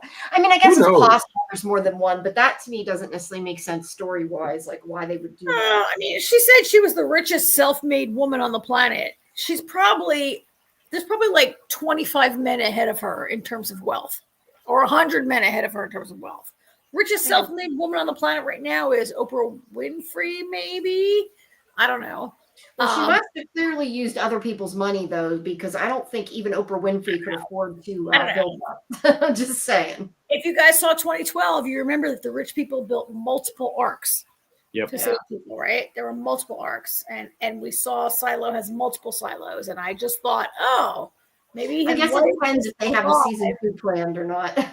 Maybe his wife is alive in a city that's built under a different giant mountain in another country or something. Anyway, that's what I thought. Maybe this is not that show. Is this show at its heart the murder mystery? I don't know. Guess we'll find out. Yeah. But yeah, and that's where the episode ended. No, but we had all that other shit about Xavier and his father, which is that's episode 3. But yeah, that's episode 3. That's definitely 3. Yeah, right. Well, I think we can move on to 3 at this point. Yeah. So yeah, the whole storyline with Xavier in episode 3 is about the fact that his father he has dementia, right? I can't remember exactly. No, he has Parkinson's. Parkinson's. Okay, sorry, I couldn't remember. He has Parkinson's, and he's a pilot, and he isn't telling anybody because he doesn't want to stop flying. And Xavier, who's a good guy, isn't okay with that. So he basically turns him in, and he makes him retire in a nice way. He turns in the paper saying he has to retire because of it, so he can't not do it, basically. Oh yeah, and he's pissed. Yeah, I mean that's the whole point of that whole storyline was that Xavier has a no fault moral compass. Yes. Yeah, I mean,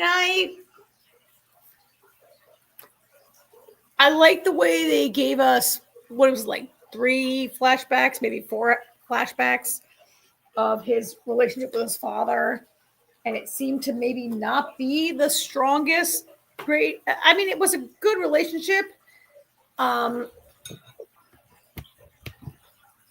Right, but it wasn't after that. They were always meeting at the airport. So, I mean, I do think, you guys, that so much is made about his father being a pilot. Xavier wanted to be a pilot, but his eyesight wasn't good enough. I mean, his eyesight is good enough that he doesn't wear glasses. Maybe he wears contacts. His eyesight is not like the worst. Yeah, he wear contacts. Anyway, maybe he was colorblind. Maybe it's not that his eyesight wasn't good. Maybe he says his eyesight. He does say. I can't remember. I just wondered.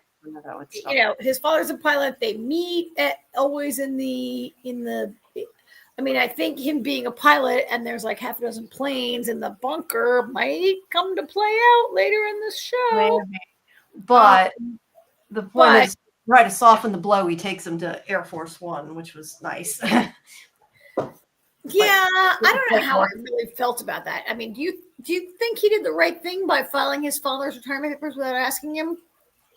Yeah, yes, I definitely do, because he could have killed, hundreds of people when he flew. He has Parkinson's. I mean, he could have had a convulsion at any moment. I mean, look, I get that, and maybe he was safe to fly, but I mean, what if your relative was on that plane? Like, what if your father got on that plane? The alternative to that is reporting him, and he didn't want to do that. He did it, and that's where I'm going, right? Like, look, I don't disagree with you that his father should not fly anymore. Obviously, his father, you have Parkinson's, you have to tell your bosses to not fly anymore, right? And his father's like, being a pilot is who I am. I can't. I get that also. Give him a chance first. I mean, there wasn't a part. I mean, he's like, Dad, you have to turn yourself in. And his dad says no. I guess I didn't see. We only saw that one thing. Like, we didn't see him be like, Dad, do it, or I'm turning you in. Like, there was never this like moment where he's like, Dad, I'm going to turn you in unless you do it tomorrow. Like we just find out that he like. I do think it's like he didn't want to turn I his don't father feel in. like I needed that because I feel like that was inherent that he knew his father wasn't going to do it. That's why he did it for him. I guess. And then I think the upshot is that he never spoke to his father again, or they were estranged forever, or whatever. Right? No, he said once his father retired, they didn't have the meetings at the airport, which were pretty frequent. Oh yeah. And he only saw him during the holidays after that, and then he passed away shortly after. Yeah, and his father resented him for what he did. So their relationship was. Yeah, the relationship was never the same. Yeah. I don't know if we have a picture of them together. We have those two. Probably not. Sorry. No. I didn't know what pictures to take. You're used to doing it. I just grabbed them. I couldn't get in today. Thank you for doing it. I really liked all those flashbacks. Yeah. They did a good job of like making me believe that relationship. Yeah. Those. I feel like. Go ahead. I was just gonna say, I mean, as you mentioned, Fogelman's very good at relationships and getting us to feel them. So. Yeah. And we're lining up regrets that Xavier has. Like, you live in a town called Paradise, but he's got this, his wife didn't make it in. He was estranged from his father. Like, I mean, there's that. Although I think the important part was being a pilot, and we saw a whole bunch of planes in episode 2. Yeah.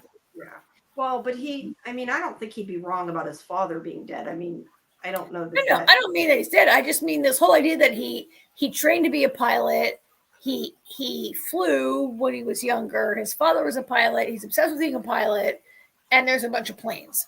Like, we don't know anybody else on the show yet who's able to. Maybe he'll try to leave. What Karen is saying is it's him being a pilot and all those planes is going to play in.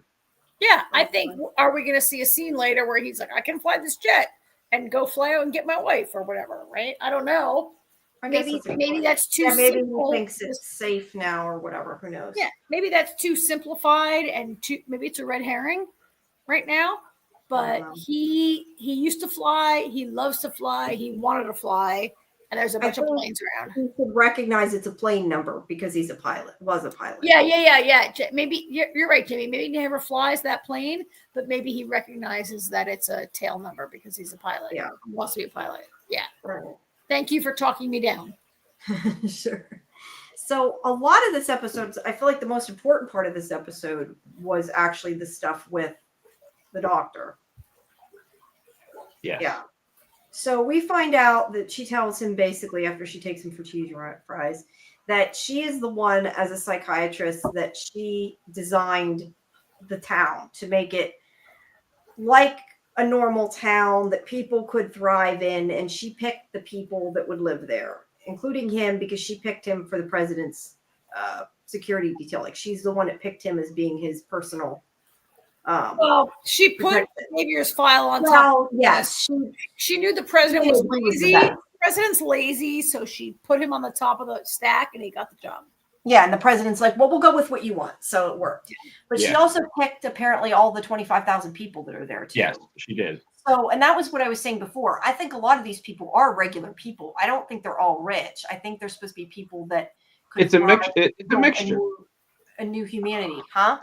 And it's a mixture, and it has to be a mixture because no rich person is going to want to be the butcher. All right, maybe there's no butchers, but no rich person is going to want to be the waitress or the cook. Or the guy who was married to somebody. I forget what she was. She was somebody important, and he was a mixologist. Right. Or the guy who picks the ducks or whatever. I'm not sure. I don't believe that she individually picked 25,000. Probably not completely, but she might have set the parameter. She probably made an algorithm that picked random, whatever. Right? The algorithm. Yes, thank you, Janie. The important thing though, and the big point about it is picking Xavier, or Xavier. Is because she knew if the shit ever hit the fan that she was going to need somebody she could rely on, and she already knew. Like, she got him to talk about his relationship with his father, but she already knew. I think that was more for our benefit.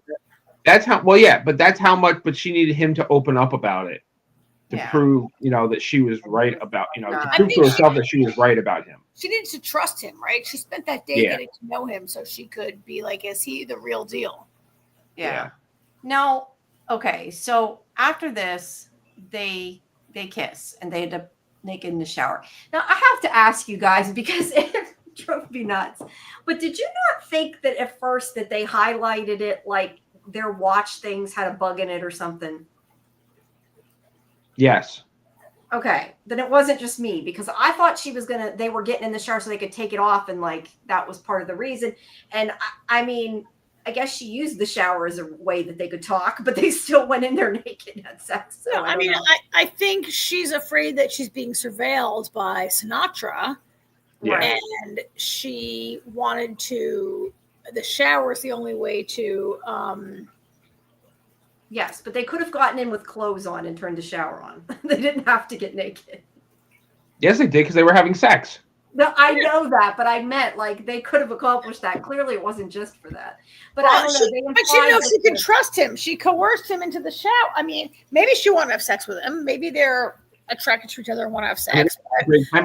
She wasn't going to be like, "Psst, come in the shower so nobody can hear what we're doing," right? Like I think she in all the other shows.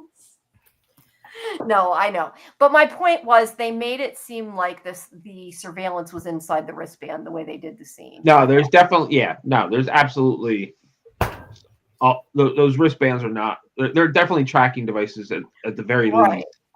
You do know that your Apple Jamie, you do know that your Apple Watch is a tracking device, right? Like you think you're not being surveilled. I know. But they didn't take them off. But then again, it showed that one scene where like somebody to get it replaced had to go there and they had to like unlock a new one or something. So maybe they can't take them off. Well, they showed earlier when they first arrived, they're like, my thing doesn't work. Let me, you're right. No, I think she wasn't really sure.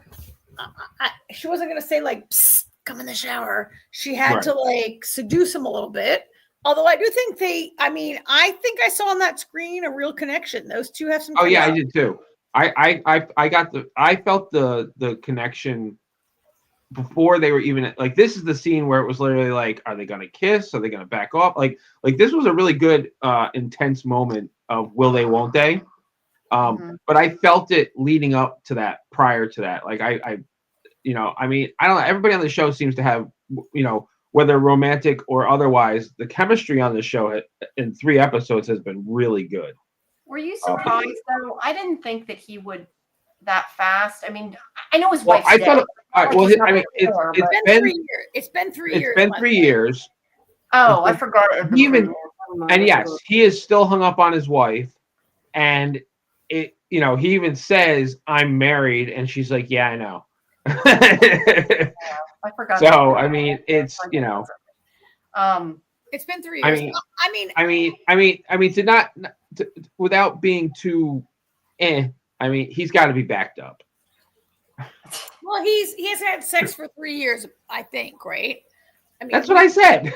Yeah, he's got to be backed up. Also, I think that she has she picked him 3, 4, 5 years ago. She has been waiting for him to be her guy. Like, could she have been like attracted to, intrigued, like his psychological profile, his whatever? Like, she has known a lot about him, so she's not coming. Like, it's not 2 people who met on the street yesterday. Right. Like, he met her yesterday, but she's been thinking about him for 5 years. Yeah. Right. Yeah. So there's that. Also, when she seduces him, does she seduce him? I don't know. But when they do this thing, you said he's backed up. She's backed up also. And so it may be coming to a point, but she's also trying to. She's also. We could be totally wrong. Probably so. Well, Jamie, I want to talk about that, but. She also we could be wrong that she could just be trying to maneuver him to the shower so she can deliver the message. She could just be like an agent who's like, let me seduce this guy, get him naked in the shower so I can speak freely and be like, the president gave me a message for you, which is what she says, right? Yeah.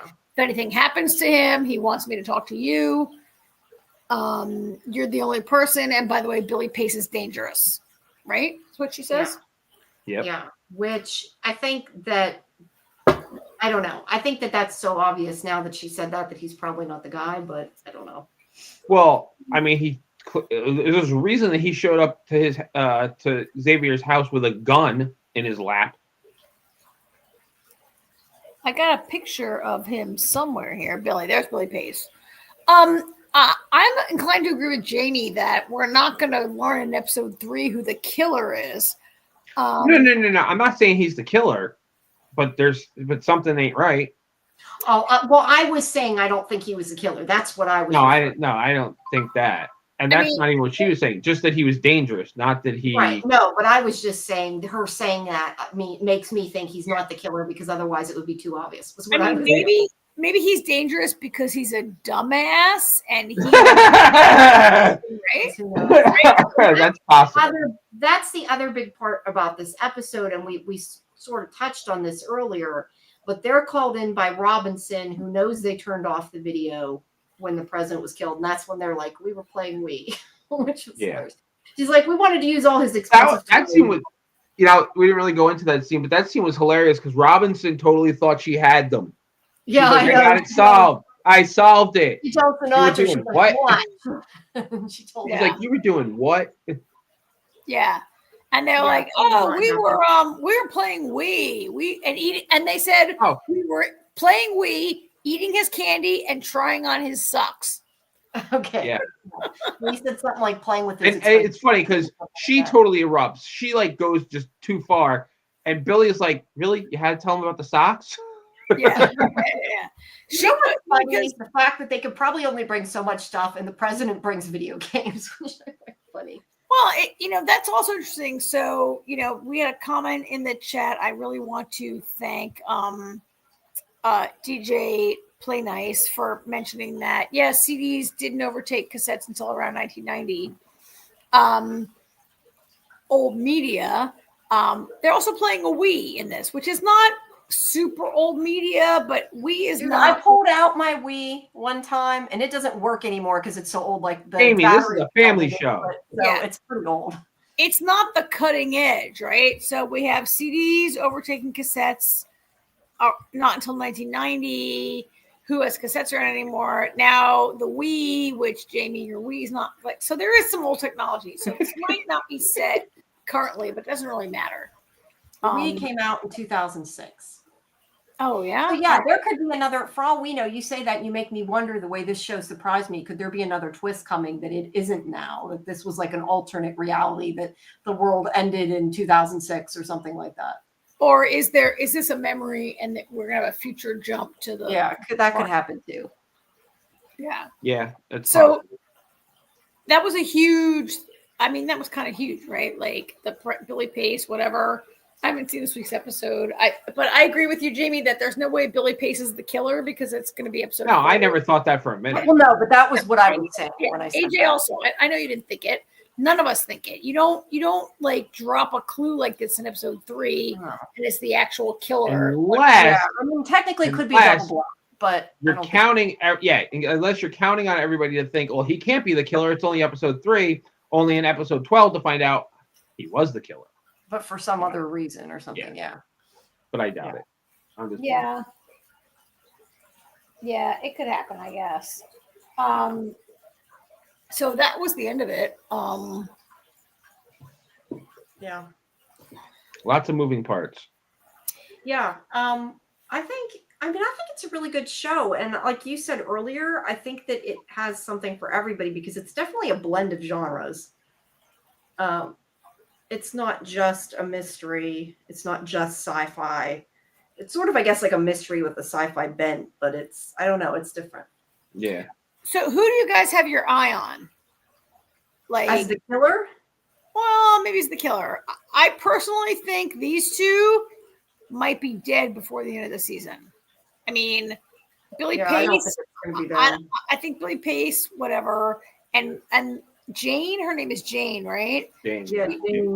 Right now, she's so inexperienced. She's kind of inconsequential. Jane Right just- now, I don't Or think she's so. playing dumb. Possibly. Yeah. See, I don't take anybody at face. The way that these first 3 episodes are going, I'm not really taking anybody at face value. Yeah, I could see it being maybe the son of the president, or maybe even. Huh? Ooh, Jamie! Wow.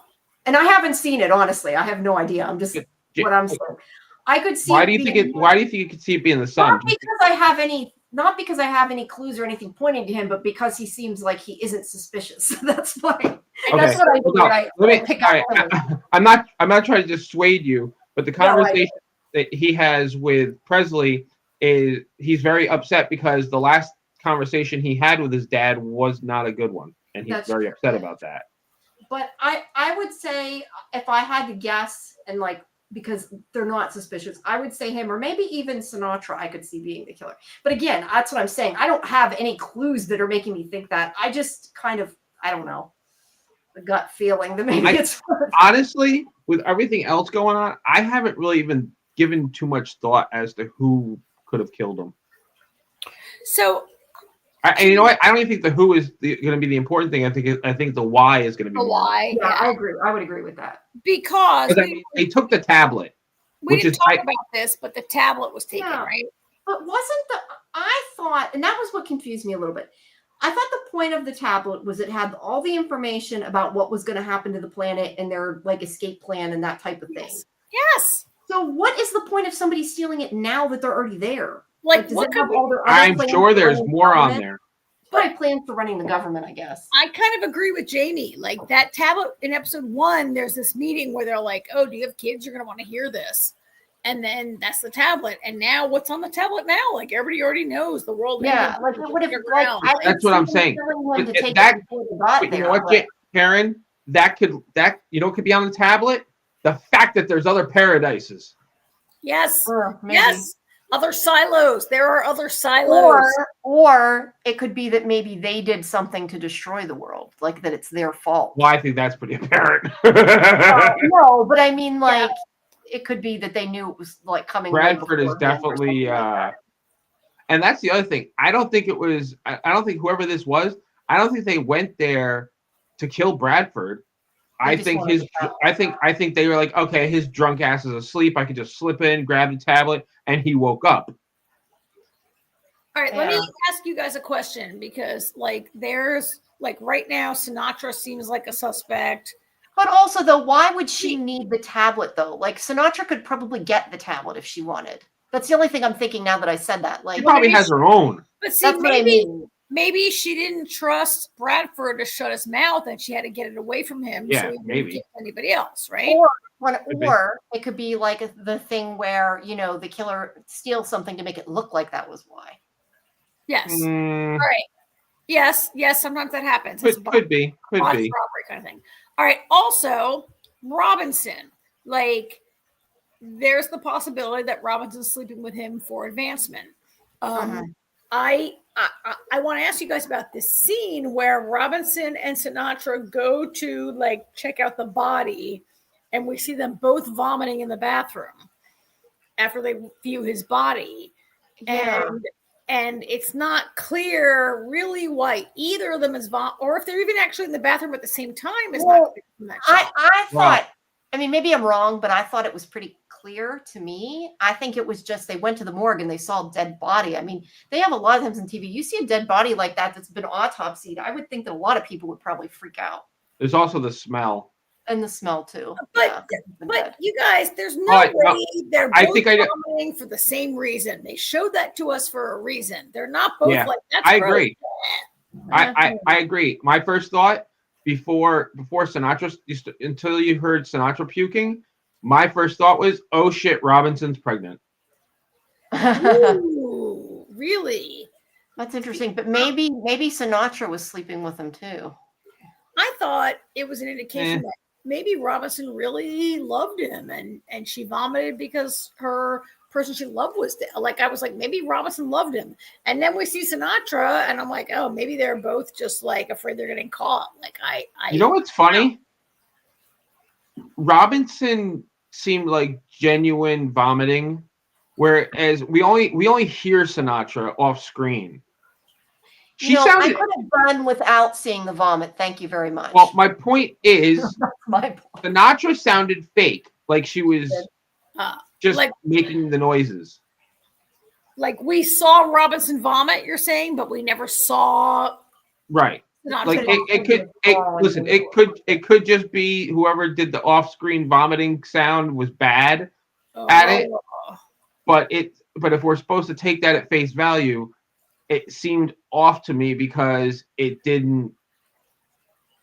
Like Sinatra was like, "Oh, I see that Robinson loved him and she's puking. I should do the same so nobody suspects me," kind of thing.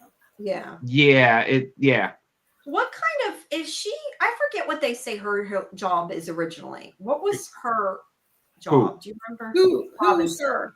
Robinson. Was she Homeland or was she? She's the director of She's social. director of She's the director of the Secret Service. Okay. So she isn't like somebody who would necessarily see bodies a lot. Okay, that's all I was trying. No.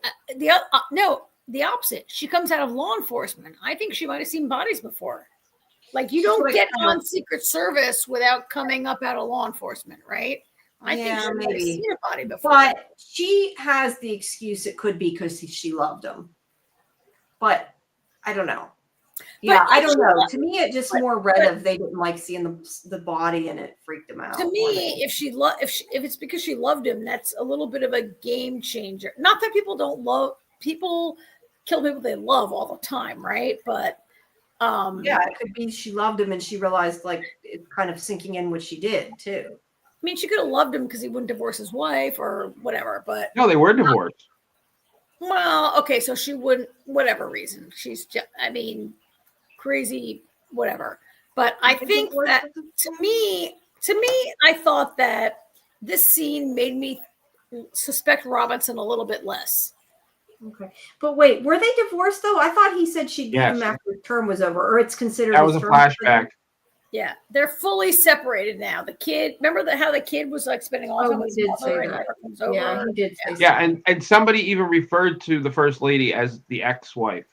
Yeah. Now she did show up at the house, and she was like, "Where's my husband?" She calls him her Well, husband. yeah. Where's my husband? But I could see that happening even if they were divorced. Yeah. I don't think you would get over. I mean, you would still kind of freak out if your ex-husband. I would and think. the father of your Not child. Who everybody, knows? some people would. Maybe she did it, and that's why she showed up being hysterical like that. I think she could have done it. It could be just a general run-of-the-mill ex-wife murder. Nothing to do with this. Again, I don't know. I really believe he walked in on the robbery, and that's why they clocked him. Yes, because the person stole the laptop, the tablet. So that's a huge deal, right? If that's the case, and if it was a true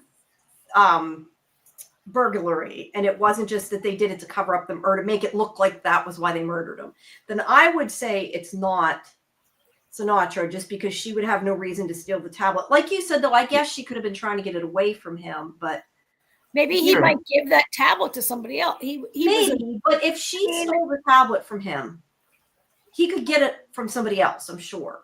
So I don't know. Not if it's the only tablet. He'd have to admit it was stolen. He'd have to admit it was stolen to get a new one. It'd be like, "Oh, I lost my tablet. Can I get a new one?" What? You're the president. What are you talking about? Right? You can't just get a new tablet. Well, it depends how many there are. I kind of assumed like there was more than one, like all the top people. Oh God, do you want the secret out? Yeah, I know. You can't just be like, "I lost my tablet. Let me have a new one." Right? Well, no, but they would know somebody stole it. But at most, there's two tablets, and he has one, and Sinatra has one. That's my point. Is I don't know that she would have to steal it like for that, because I think she has all the information in it. Unless, but again, it could be to get it away from him. You know, listen. She might be bugging his therapy sessions. So other than Billy is dangerous, who knows what he might have said. I mean, everyone knows. That's true. Everyone knows that he's an alcoholic at this point, right? Yeah. And every night he talks to his father, who has Alzheimer's.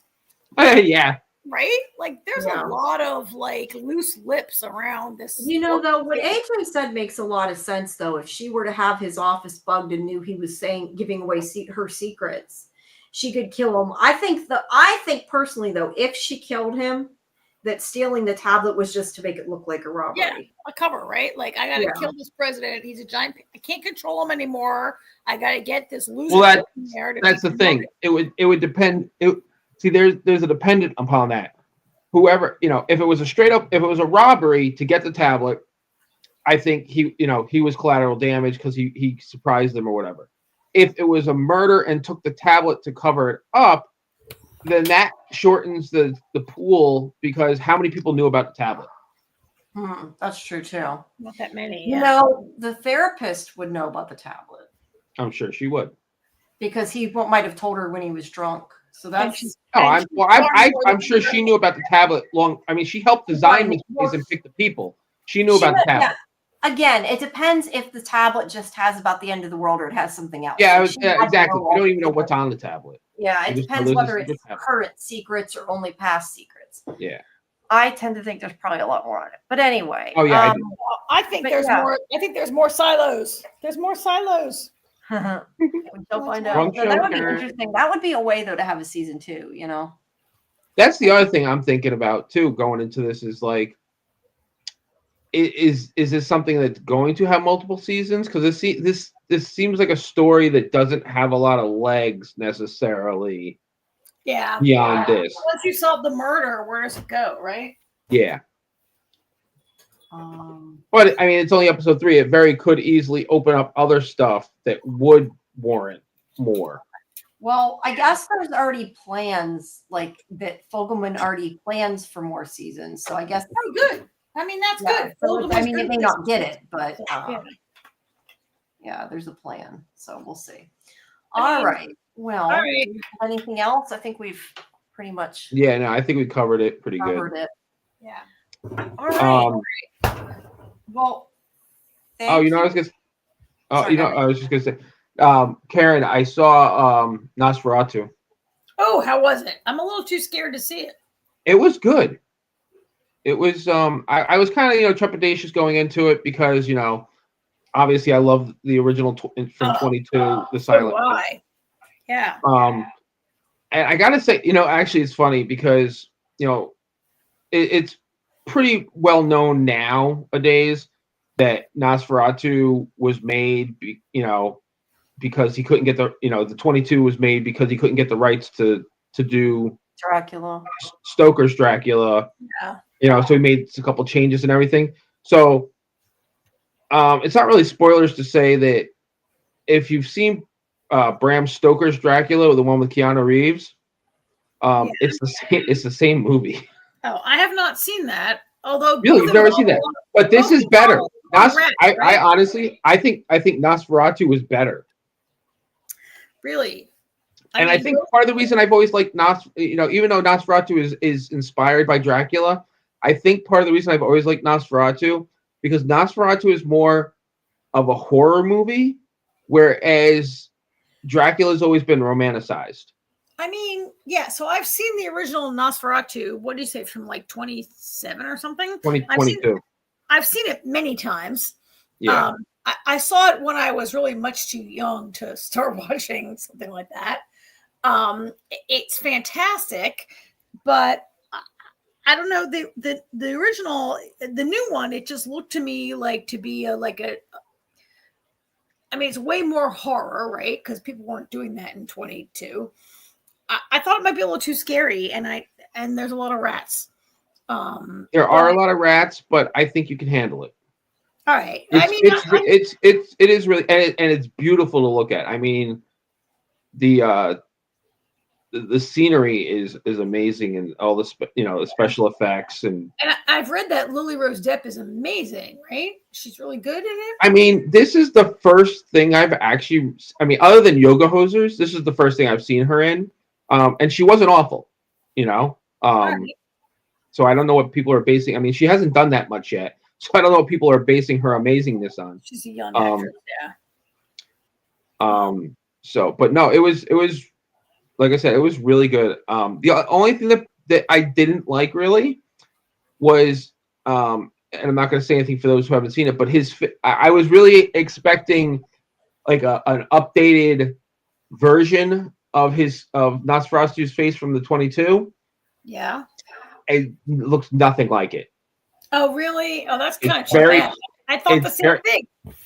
So that's the only thing that kind of irked me a little bit, but I understood because of what the hell's his name? Robert Eggers' vision Yeah. of what vampires should be. I understood it. I understood his choice. Yes, but It was just one of those visual things that was like, oh, but his face from 22 is so iconic. It is, yeah. I mean, I'll watch it. It was it'd be good. great. I mean, it was talked about in Oscar conversations. Yeah, it's been nominated. It's nominated for like 4 things, and of course, Willem Dafoe is amazing as always. Oh yeah, all right, I'll check it out. The whole cast was really good. It was, it didn't feel like 2.5 hours. Oh wow! That's All right. Speaking of vampires, I was just gonna say because you reminded me. Yeah. Next week I'm talking to Jacob Anderson, not for Interview with a Vampire, but I'm talking to him. Wait, Jacob Anderson. What's he doing next? It's a movie called Time Stalker, is what it's for. Wow! So he made that during his hiatus, maybe. Yeah, Wow. yeah. So that's coming up. Time The other Stalker. thing, It has the word time in it. It has the word time in it. That's encouraging. yes. I don't know. It sounds good. I haven't watched it yet. I haven't got a chance yet, but I'm gonna watch it. Sounds good. That's coming up. And then the other thing I had told people maybe I'd talk about, I can't really go deep into it yet because I don't know. I've not seen anything of whether we're supposed to talk about it or not. So I don't want to say much about it, but I did really enjoy the 9 Bodies in a Mexican Morgue, which is coming on MGM sometime soon. I don't even have a release date yet. That's not probably till March. soon. Not till March, I think, Jamie. Yeah, it's probably going to be at least March, but I have not seen an official release date. But that is good, a good show. I think it's really good. I think you guys might like it. I think that if you like you'd like that kind of thing. It's like it's not like a puzzle box show, but it's a mystery, and I enjoyed it. I like Eric McCormick. It was good. Then the other thing I was going to mention is because I was going to say Saturday is our next live stream. We have our Severance live stream next Saturday or this Saturday at 9 Eastern. I was going to mention that because pretty soon we are getting a Severance interview. It is probably going to be pre-recorded, but when we do it, we will, shout for questions from you guys. So yeah, I kind of hate to officially announce things until we have a date set. We'll at least say that it looks like we have a Severance interview coming. Right, but it looks like we're going to talk to some members of the cast. One member of the cast, maybe. Yeah. Yeah. At least it looks like we're at least getting one of them. I've reached out to some other people. We'll see how it goes, but there'll probably at least be one. And then of course, Sunday's the From stream, and not this Sunday coming up, but the following Sunday is when me and Scarlett will be starting our Yellow Jacket stream. So all the information of the times of those will be able to be found on our Discord, and of course our watch parties that we have before the live streams. Yep. So make sure you check out the link. Yep. And yeah. But in the meantime, we're back next Tuesday, February 12th, with our regular Fandom Access, and we'll cover the next episode of Paradise. And not sure what else. We're going to round up something else. Yeah, we'll figure out what's been on for the week, go through that. But yeah, you know what? Paradise has been deep enough to warrant some, it's an hour show. We can talk about it for I mean, we just talked about 3 episodes for about 2 hours, so. Yeah, so we did okay. And I think if we're only doing 1 episode, it'll probably be a little bit more in depth. We were trying to get through all 3. Who knows what else will come up onto it kind of depends what's been on for the week, what we've seen. Yep. And then of course soon once we've all seen it, we'll talk about Captain America. But, yes. So yeah. It actually comes out. So we're back on the air on the 12th. It comes out on the 13th. So and the Fantastic Four trailer dropped today. Oh yeah, Fantastic Four. Check that out. All right, Lot so coming out. please, like I said, check Discord. Please like and subscribe. Check scifivision.com. And all our interviews, of course, that are on video are on our YouTube channel. And the interview with Jacob Anderson, if anybody's interested, it will only be on scifivision.com because it will not be on video. At least at this point in time, I've been told it won't be. So you will have to actually go on the website and read it if you have to read the transcript. Read. Yeah, read. Nobody likes to read. It's not going to be on video. So yeah, there's that. Oh, and I also have I don't know if any of our watchers watch it, but I also have Jessica Matten for Dark Winds coming up. Oh, And like I said, I have some reality stuff too because I just put up the Traders interview with Bob Harper, and I have Deal or No Deal Island tomorrow. So yeah, there's lots of good things coming up, and a lot of that is forthcoming. But yeah, our next live stream Saturday. Watch party an hour before at 8 p.m. Eastern for Severance. So yeah, join us, and we'll see you again next Tuesday as well. And yeah, just check all the socials for updates and links and times and everything else. and thank you to NDB Media for hosting us. And check out our sister shows on NDB, Talented Universe. They interview, Michael interviews all sorts of musicians and actors. Check out Roger. I think Roger Plays Risk is have you seen Roger Plays Risk? Does he literally play Risk? Roger Plays Risk. We have 12 episodes scheduled. There's a whole bunch of stuff on NDB Media. Check it out. There's also there's a travel show. There's a whole bunch of stuff. Yeah. Is Roger playing Risk against anybody or just against himself? I don't know. I haven't watched the show, but Roger Plays Risk is one of our new shows. And every week it's a different campaign. Like there's the Arctic campaign, there's the Chinese campaign, Yeah, so like we'll gotta Risk. find out more about it. I love And, Risk. I might have to watch it. I love Risk. And also I'll put up this too, that I had fixed the store. I put up the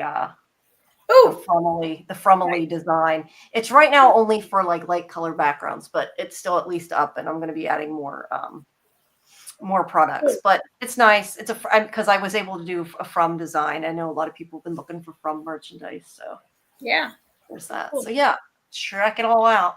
All Right. right. Well, thank you everybody for listening. And and the other thing is, if you want to join us to watch episode 5 and 6 of season 2 of Yellow Jackets, our watch party for that is 7:30 p.m. Eastern tomorrow. Well, I guess today now, technically. Past we midnight, need a but list. tomorrow. We need a calendar and a list. There's so much. Yeah, that's why if you go on Discord, you can get the whole thing. But yeah, we've been watching Yellow Jackets kind of every night. We watch 2 more tonight because we're catching up for season 3. So Okay. for a live stream. So All right. all right, guys.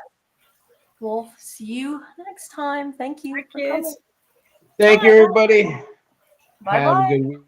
Good night. Have a good night. Good night. Good night.